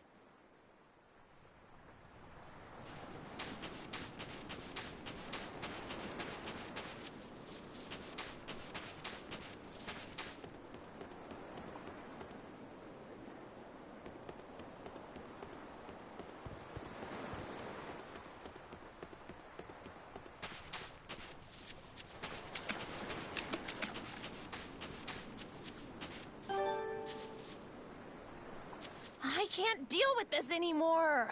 What's the matter? Everyone's sick of all these fruit-flavored gels, right? So, I made gels using the giant cacao beans only found here on this island. It gave them a nice bitter chocolate taste. But people complained that they weren't avant-garde enough. Ugh, chocolate-flavored gels, how prosaic, bah! This got me fuming! So I caught some maiden bonita fish you find around here, ground them up, and made some gels with them. You put fish into chocolate gels? Well, people do braise meat with chocolate. Chocolate and fish may go surprisingly well together. Exactly! It was the discovery of a century. The bonito flakes crunchiness and the gel's gumminess made for an exquisitely bad combo, which made it interesting. So if you made an innovative new type of gel, why are you so angry? That's exactly my problem. I outdid myself. Now I need to make my Gels World debut as amazing as they are. So I thought up the ultimate plan. And that is? I'll put my Choconito gels in toilets all over the world. I'll call it the Great Choconito Toilet Gambit. No one will go to the bathroom without finding my gels. I think everyone will have a lot of fun. So, genius, right? Yeah, it's weird, but I think it's funny too. Right? I knew that kids would get it. Who's a kid? But all the adults in my village called it silly and lowbrow. They forbade me from selling my Choconito gels at all. Isn't that just horrible? That's the most ridiculous thing I've ever heard. Aw, man. Things used to be so much better. Mom would make me dinner, and all I had to do was goo goo goo ga, and everyone would smile and praise me. I don't want to become the kind of grown-up who can't find any fun in looking for gels in toilets.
We could use a place to stay. Any rooms open? Yep. Just finished cleaning, in fact. You can help yourself to that room there. All right, time to start deciphering this scroll. Let's wait somewhere outside so Grim can concentrate. Do you think maybe I could stay and watch? I really do want to study the ancient tongue.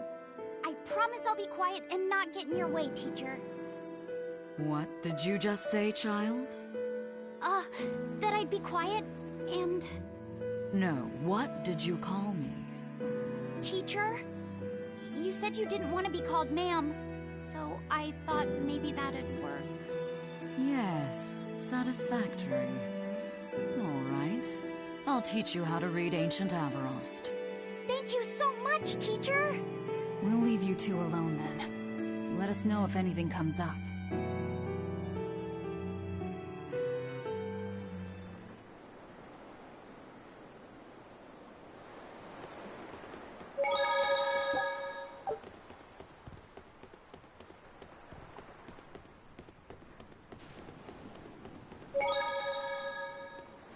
Do you plan on just giving up? Palamedes is Amenoch's temple. The priestess isn't the only one whose job it is to protect that temple. It's the duty of everyone born in this village. Why did the Abbey need Amenoch's temple badly enough to risk causing this much unrest? But how will we protect our village from the demons if the Abbey abandons us?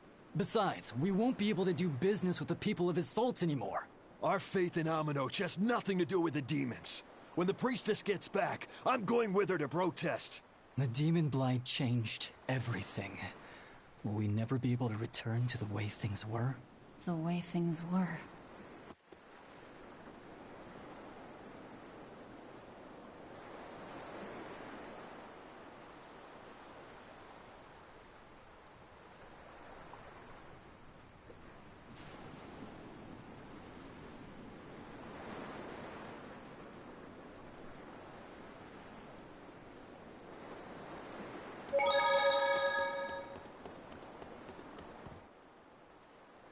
Listen, I don't know what they told you in Isolt, but our village has its own traditions.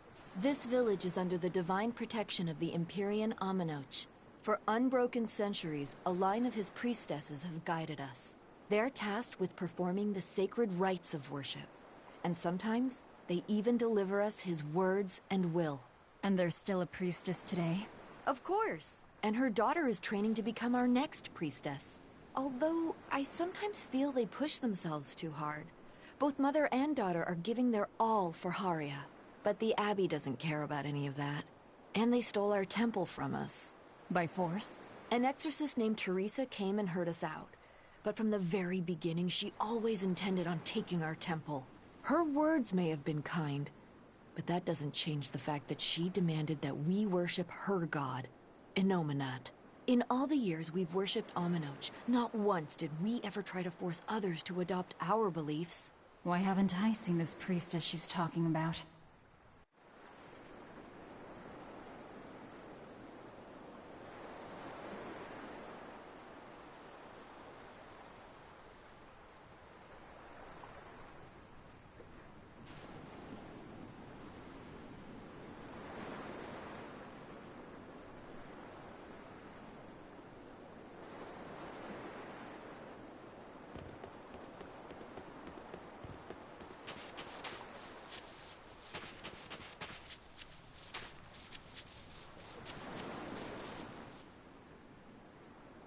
So she digs being called teacher.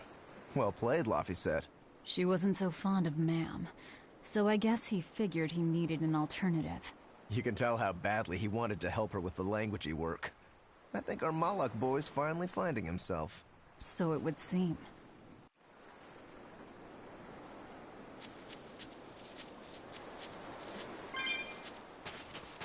What connection do you think there is between the violent demon Teresa mentioned and this village?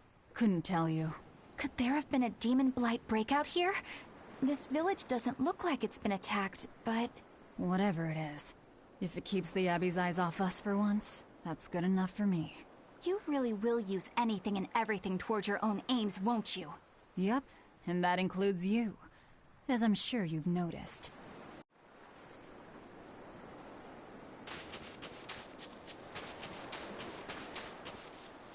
It sounds like deciphering the text might take some time.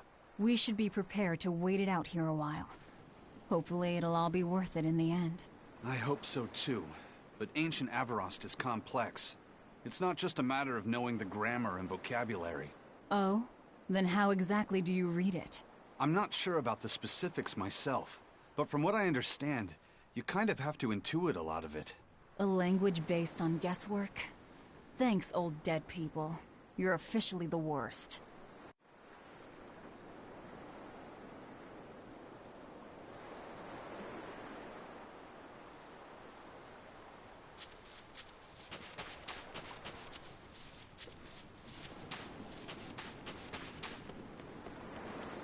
Banning local religions. The Abbey sure knows how to oppress the populace. I'd imagine that comes part and parcel with spreading the good word. Other gods would only get in the way. From what we overheard, it sounds like they've taken over Amenoch's temple, Palamedes, to use as their base of operations. Sealing it off would be provocative enough, but straight up taking it over? Not a lot of so-called reason to that. Unless... Do you think they need it for some other purpose? Shrug.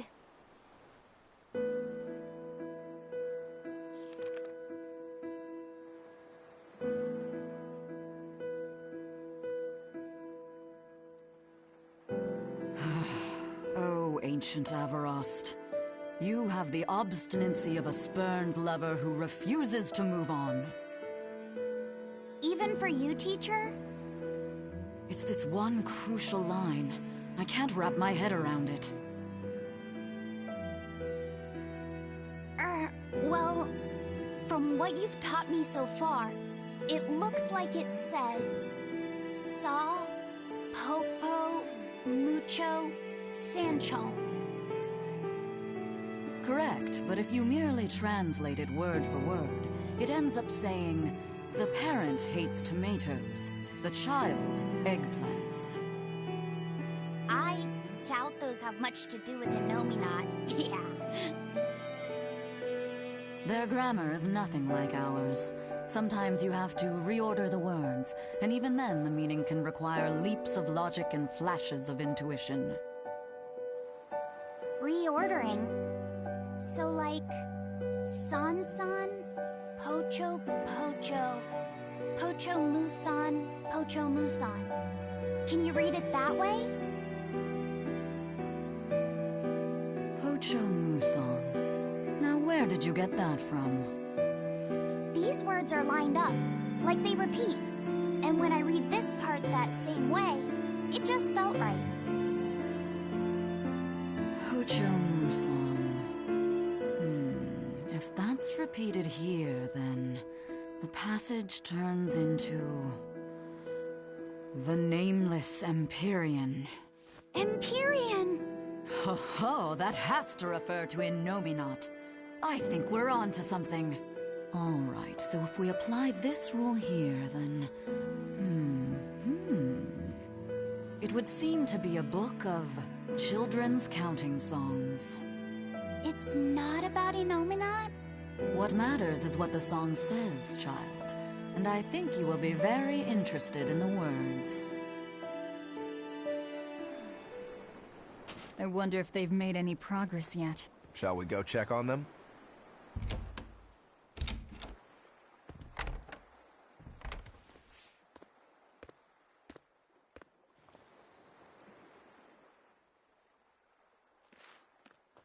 Well, any results? Yes. Well, thanks to the boy here. As it turns out, he has quite the knack for languages. Only because I've got the best teacher. Careful, honey tongue. You'll give this old girl ideas. Huh? Now, child, I'm sure they're curious about the song we unearthed. Why don't you read it aloud? Yes, teacher. Song? 8-headed is the lord of the land, with 7 mouths to devour malevolence. Through pulses of earth doth base nature's flow, as he awaits the time of awakening. 4 Empyreans may tear him asunder, but so long as there is one receptive to divine power, Therians shall be forever reborn, in sight of the full crimson moon. The nameless Empyrean hath one heart. The nameless Empyrean hath one body. Therians? Essentially, this ancient text you found is an annotated volume of drawings and songs pertaining to Enominat. Annotated? Then hurry up and just tell us what it means. I'm sorry. So far, we've only figured out how to read the song lyrics. All right. I take it we're still in for a good long wait before it's thoroughly decrypted. Likely so, but if we want to find out what the Abbey is up to, we need to know what's in this book, no matter how long it takes. What the Abbey's up to, is it? I think we can learn much, even from the lyrics alone. The drawings depict him with 8 heads. One of them belongs to his main body, but the other 7 are his mouths. Those mouths consume malevolence, sending it along Earth pulses back to that main body so he can awaken.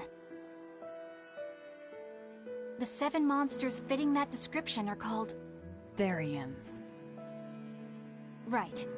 Now as for this malevolence, I have no idea what that means. What about the second part? I haven't studied much ancient history, but it said this world was created by 4 Empyreans: Earth, Water, Wind, and Fire. But they also call Enominat an Empyrean. Perhaps a war broke out between Enominat and the other Empyreans that resulted in him being sealed away. But if there is someone to connect with this divine power, the Therians will keep spawning. And just like that, Enominat will be revived. If we assume that Shepherd Artorius fits that bill, and that he's trying to reawaken Enominat, everything lines up. Which means our job is to find these Therians and cut off Enominat's heads, so to speak. But where do we even start looking for them? Remember, the song states that the Therians in Enominat's body are connected through Earth pulses. If their job is to feed Enominat, the most effective place to position them would be at the Earth pulse points. Points? The places where the power of Earth pulses is concentrated.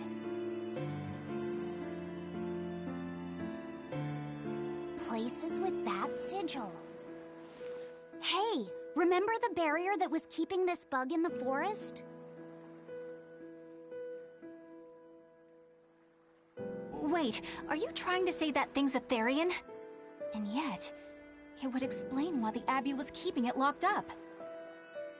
And there was that same barrier at the villa, too. That's right. Do you suppose that was also a Therian? Does that mean the Therians all come in different forms? Should we go to Logres and check? We've just started deciphering the book. I'd hate to lose time on some fool's errand. I'd rather know at least a little more about what's in it before we make a move.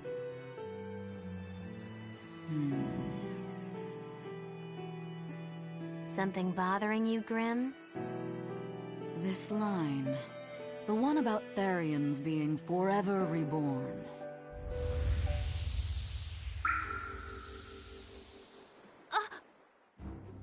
I just felt the same thing as I did in Warg Forest.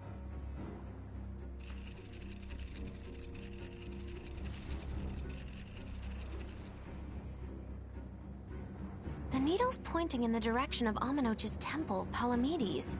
Do I recall hearing that the Abbey took that over? Temples and ritual sites are often built on places thought to be rich in spiritual energy. Could the temple possibly be an Earth pulse point? There's lots of Earth pulse points scattered all over the world. If there's only 7 Therians, most of them will be empty. It's not like we have any better leads. If there's even a chance, shouldn't we go check it out? Better than sitting around waiting on the book. If nothing else, we'll find out what Laphicet is sensing. Just a theory, but if you were to kill a Therian... What? I guess there's only one way to find out. Never mind. Good luck out there.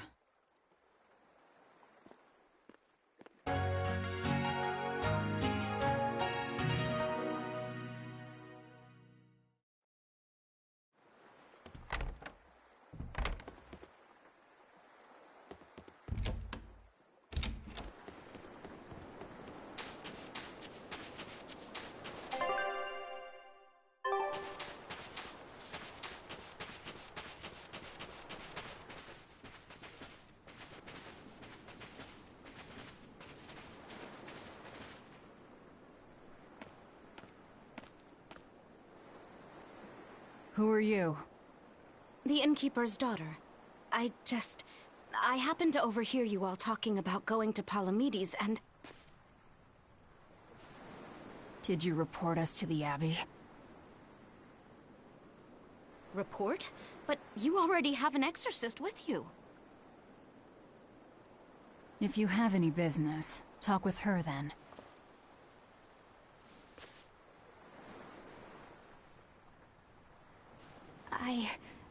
I'm Eleanor Hume, an exorcist with the Abbey. How might I be of service? I want you to look for someone. A mother and her child went to visit the Abbey grounds, but they haven't returned. They've both gone missing? Yes. The mother's name is Mahina. She's a priestess of Aminoch. And her little daughter's name is Kamoana. Hold on. If she's a priestess of Aminoch... Right. Ever since the Abbey booted her out from the temple, she's been regularly going back to make her objections heard. But one day, she never returned home. And now her daughter has disappeared too. I can only assume that she went to go look for her mother. And you believe they're being held at the temple? Oh no, ma'am. I just can't imagine Mahina would abandon her daughter like that. Kamoana is next in line to succeed her, so she's had a strict upbringing, but her mother truly loves her. Please forgive Mahina for her protests. I was just hoping you could use the Abbey's resources to track them down. I will do everything in my power to find them. Thank you. Thank you so much. Like Kamoana, I grew up with only my mother as family. I can't help but worry for them. Of course. Let's be off, Miss Exorcist.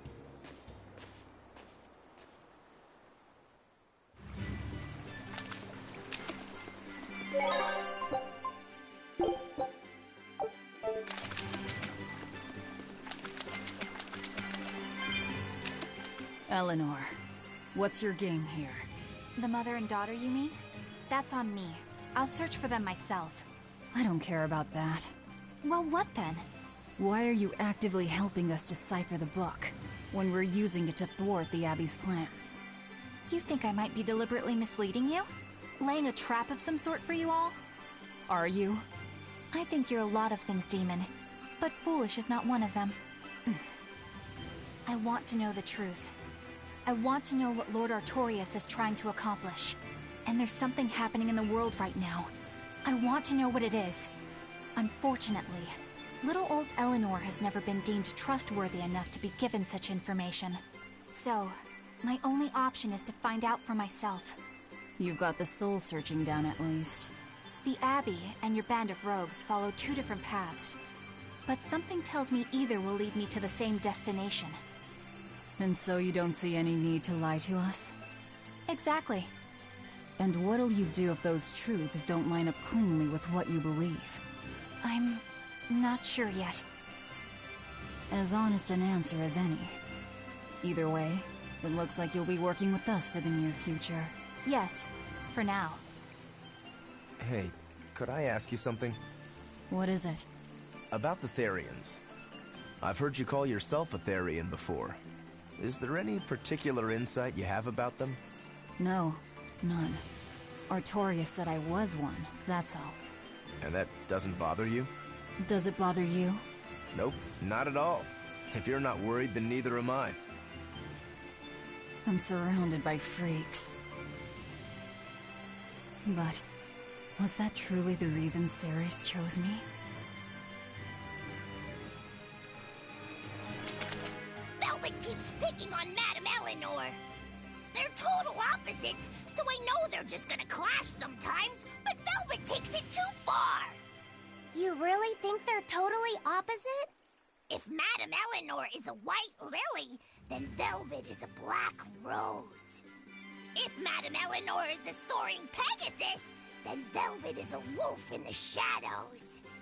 If Madame Eleanor is a plate of spaghetti carbonara, Velvet is squid ink noodles with seaweed. I don't follow you completely, but I think I get the point. I'm sure you understand. The two have nothing at all in common. And since they don't share anything in common, some fighting now and then just can't be helped. Well, they both have beautiful hair. Okay, but we're talking a noble exorcist and an aloof demon. Eleanor sometimes treats you coldly, and Velvet has helped me more times than I can count. Madame Eleanor gives herself fully to the salvation of others, but Velvet is bent solely on revenge. That means they're both motivated by thoughts of others. How is the cheerful and talkative Madame Eleanor at all the same as the brooding, taciturn Velvet? Both of them talk to me when it's just the two of us together. You're just trying to be contrary. I'm only telling you what I've experienced. Actually, I feel that Madame Eleanor isn't really reaching out to me. It's all right if Eleanor doesn't want to talk to you. I'm here for you, Bienfu. You aren't alone. That just makes me feel lonelier. Bien. You two are opposites yourselves. Huh?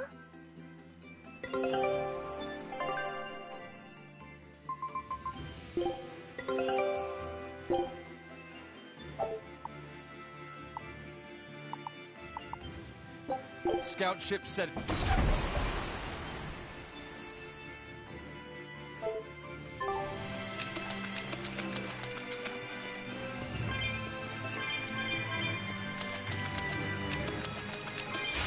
I'm ready for this.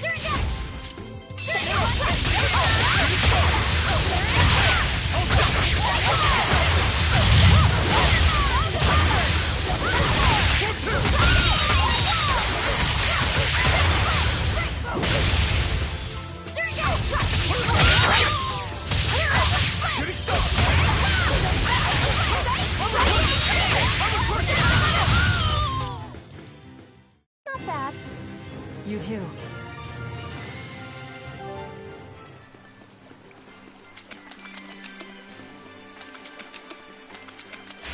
Always ready to fight. Let's take the down!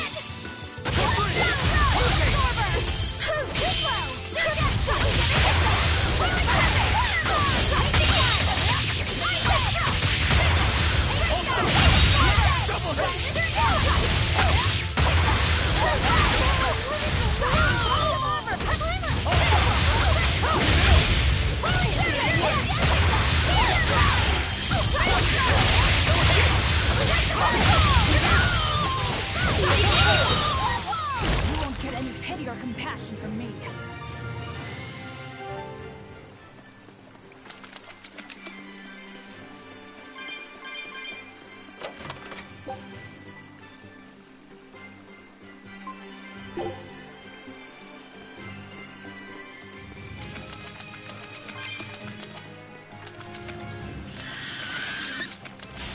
Don't waste my time.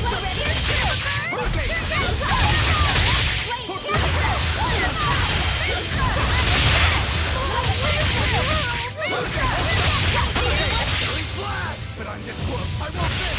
Form Zero!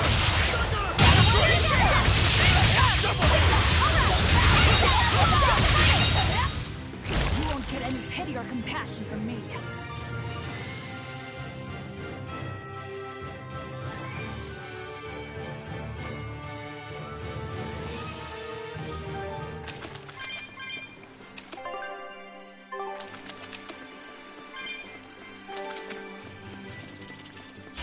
Don't waste my time.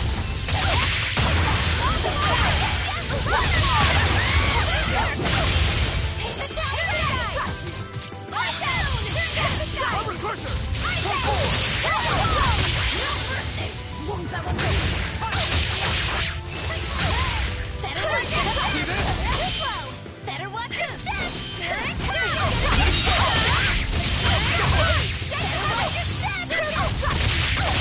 Make a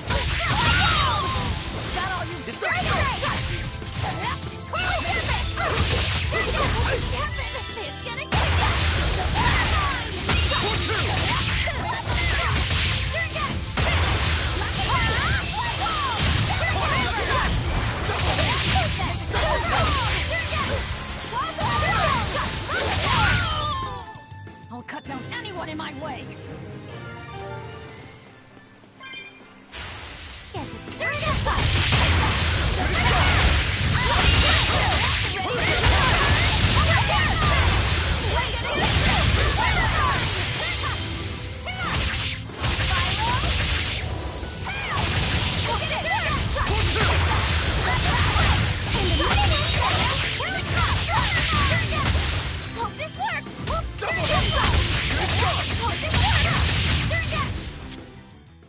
Even a short weapon is effective up close.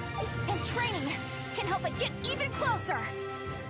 Mine gets as long as I want it to be.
You won't get any pity or compassion.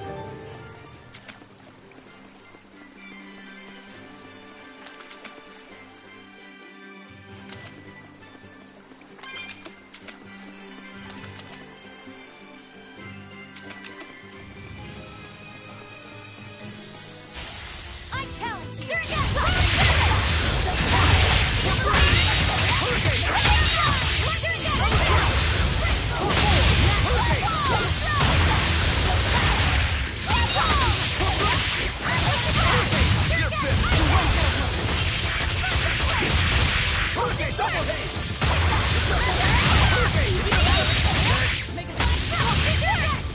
I'll cut down anyone in my way.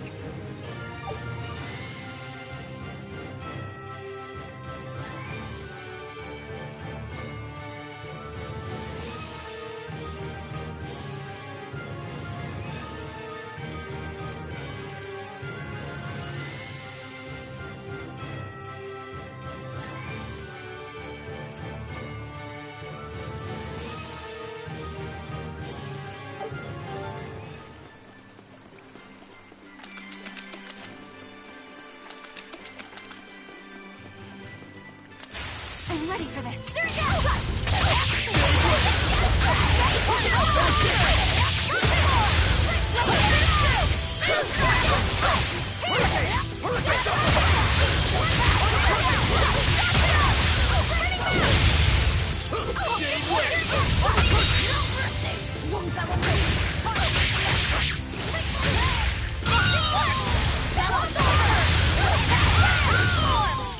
I was amazing, wasn't I?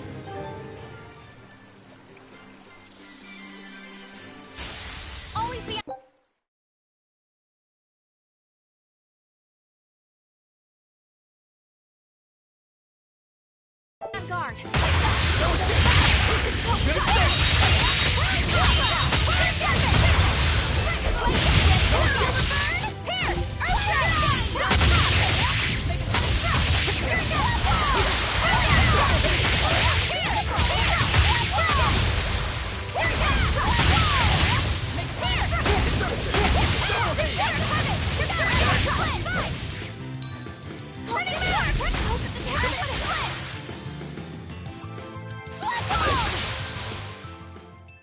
Stop fooling around. But I'm serious about my fooling around.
Time to dish out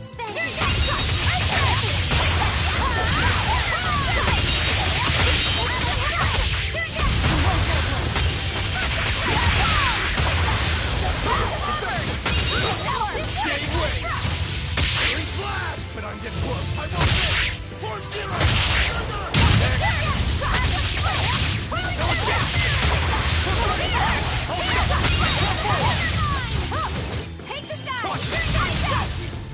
Come on, really?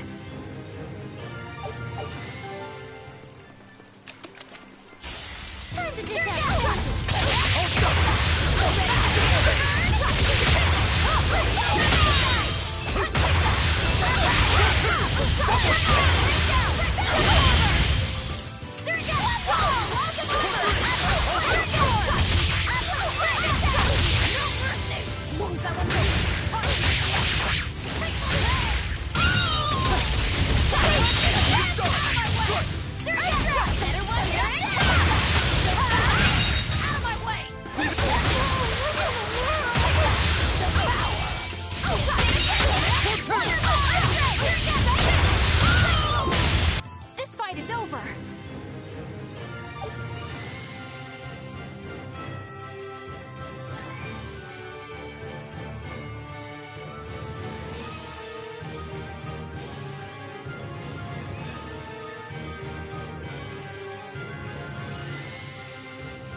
be rushed on my blade.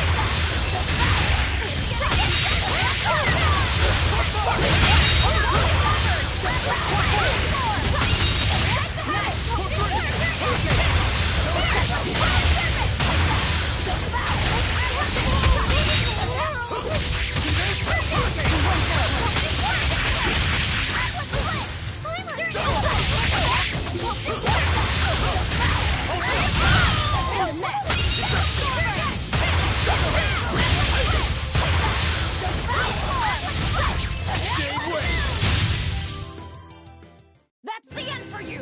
What an easy victory. I am invincible!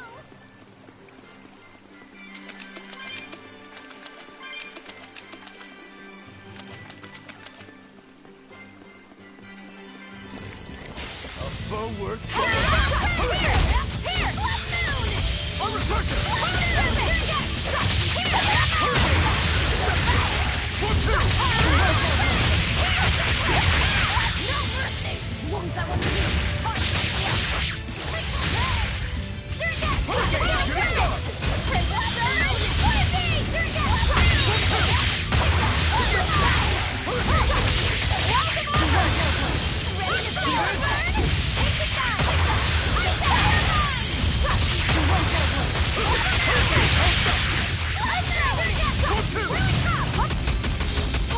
I'm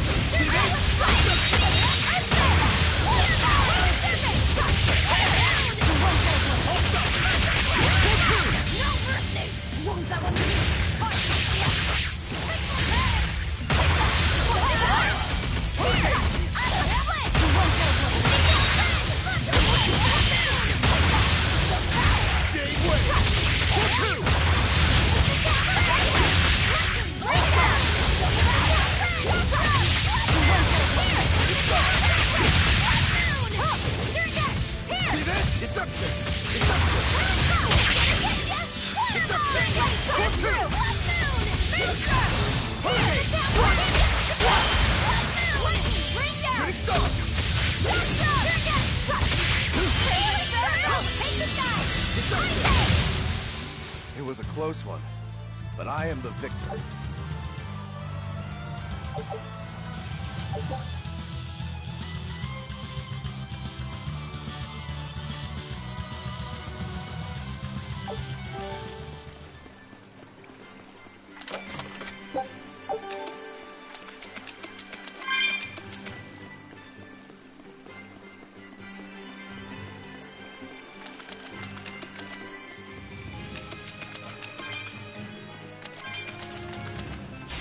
Don't get careless!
want you.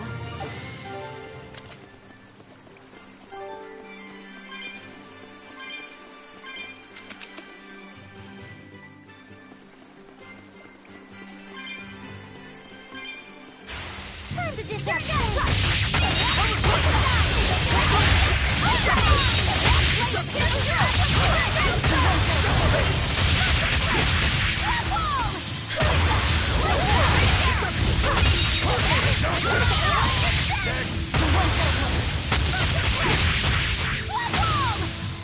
Well, that about does it.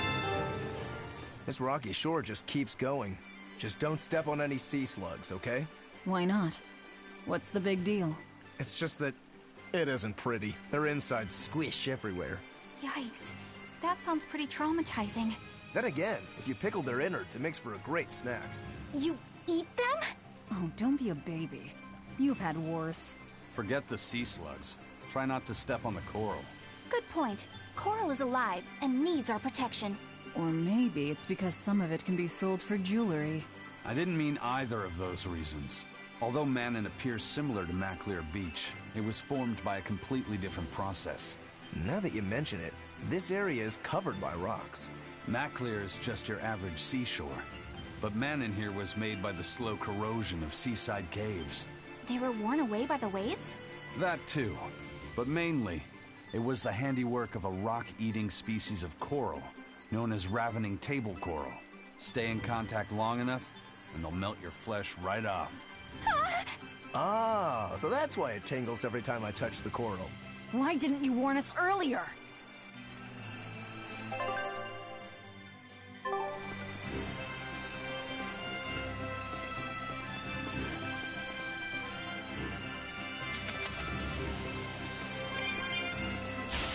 Here I come!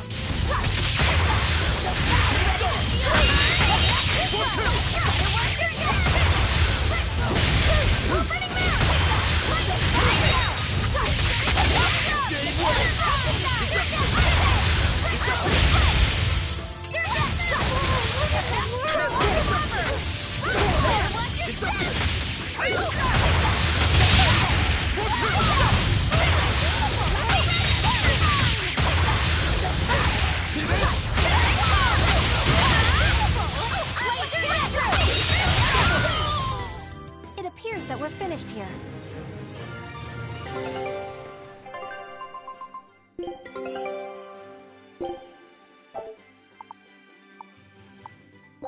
Scout.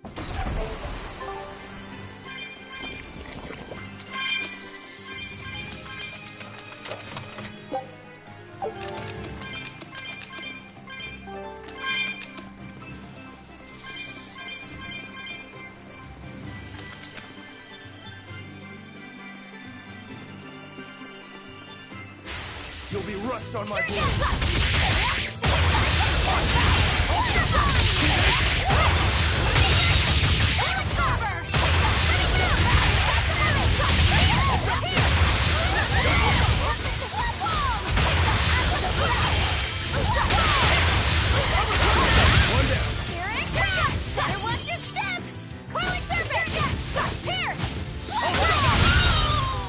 Come on, really?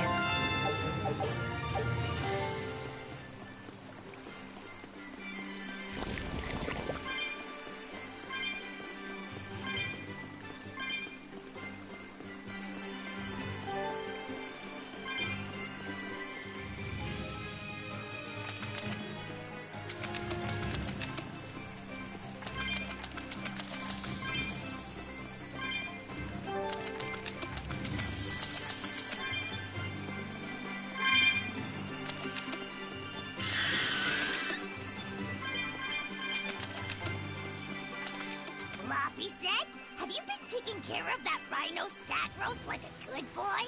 Of course. I make sure to feed it every night before I go to sleep, since it's nocturnal. How long are you going to keep on calling it a rhino stag roast? I don't know. It's a new kind of beetle, so it's gonna be hard to tell if it's really a rhino or a stag. You're asking a lot of questions. Bienfu, do you like bugs? Duh! I love rhinoceros and stag beetles both! What kind doesn't find them fascinating? Right? So which kind of beetle do you think it is? Rhino or stag? Oh, that's a tough question. But guess what? Miss Mogulu taught me a surefire way to tell. I didn't know there was a way to tell. Yeah, but if I do it, you gotta name it after me, alright? Come on! What guy doesn't wish he had a cool bug named after himself, right? And besides, Miss Mogulu told me that this technique is so good that it's only fair to have a bug named after you in return. So what do you say, man to man? Come on, let's live the dream! Oh, all right. How can I say no to that? Besides, we all did work together to capture it anyway. Yay! Thanks, Laffy-Set. All right, show me the bug, and I'll tell you what it is. Miss Mogulu says you need to open up its outer wings and get a good whiff of the thin underwings. I'm pretty sure I remember rhinoceros and stag beetles smelling really nasty under their wings. Is it really that bad? Why not find out for yourself? No thanks. I think I'll pass. Maybe you shouldn't do this after all, Bienfu. You probably just want to hog the name all to yourself. Well, too bad. A real man never goes back on his word. If it packs a mean punch, then it's a rhinoceros beetle. And if it smells really zesty, then it's a stag beetle. I don't know about this. Just let him do it, Laffy-Set. He's already volunteered. I can do this. Just you watch.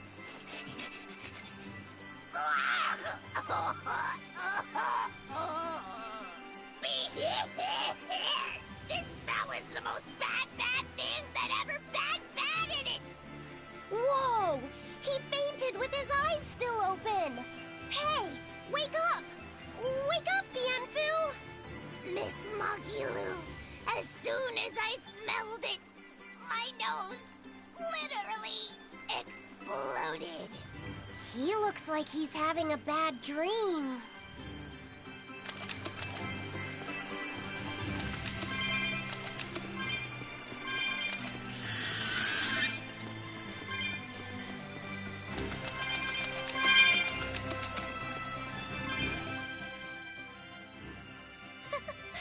I spy with my little eyes a kiddo who's spying at my bewitching waist. Oh, sorry. I just couldn't help it. What are those books anyway?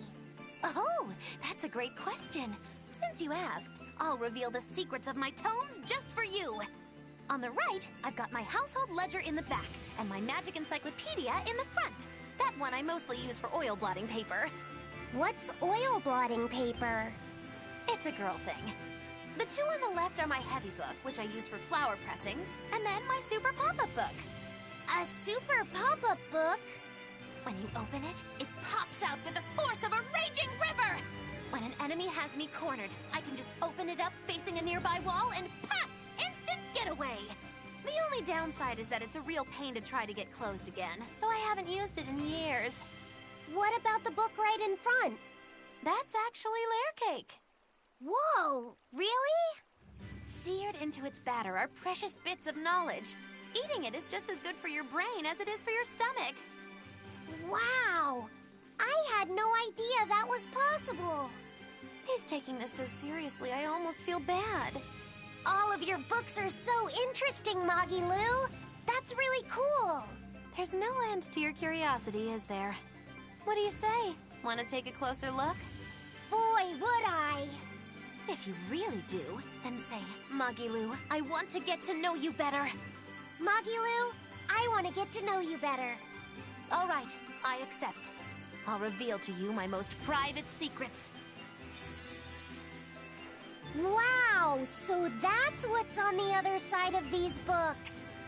I wouldn't have ever guessed that. What the? What are you doing with Laffy-Set? He said he wanted to see, so I'm showing him. You have no right to stand in the way of his desires. It's my job to protect him as his vessel, especially from someone so wicked as yourself.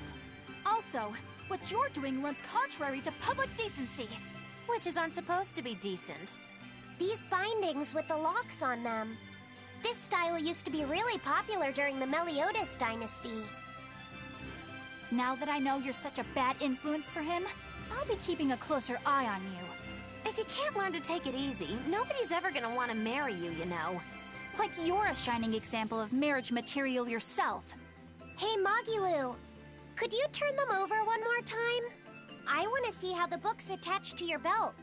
Yeah, sure.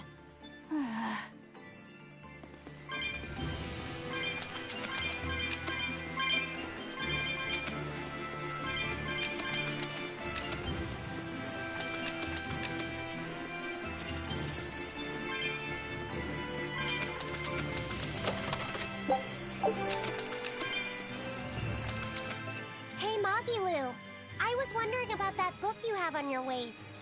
The one you called your heavy book, for flower pressings. Your curiosity truly knows no bounds, does it, kiddo? Okay, nobody else knows this, but since you're so interested, I'd hate to leave you hanging. My heavy book, the one I use for flower pressings, is none other than a collection of Bienfu's poetry. Bienfu likes to write poems? Yep. You'd never guess it, but he's actually just about the best Moloch poet around. Some people even call him the Great Norman Poet. Here, I'll read you my favorite one. If there is something unimportant happening to the east, I'm made to go there and back. If there is something unimportant happening to the west, I'm made to go there and back. I can never rest nor be at peace. Every day my life is a living hell. That's heavy stuff. Isn't it? That's what makes it so good for pressing flowers. It's so wonderfully oppressively heavy. Magilu, your face has gone all sinister looking.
How about it, Laphicet?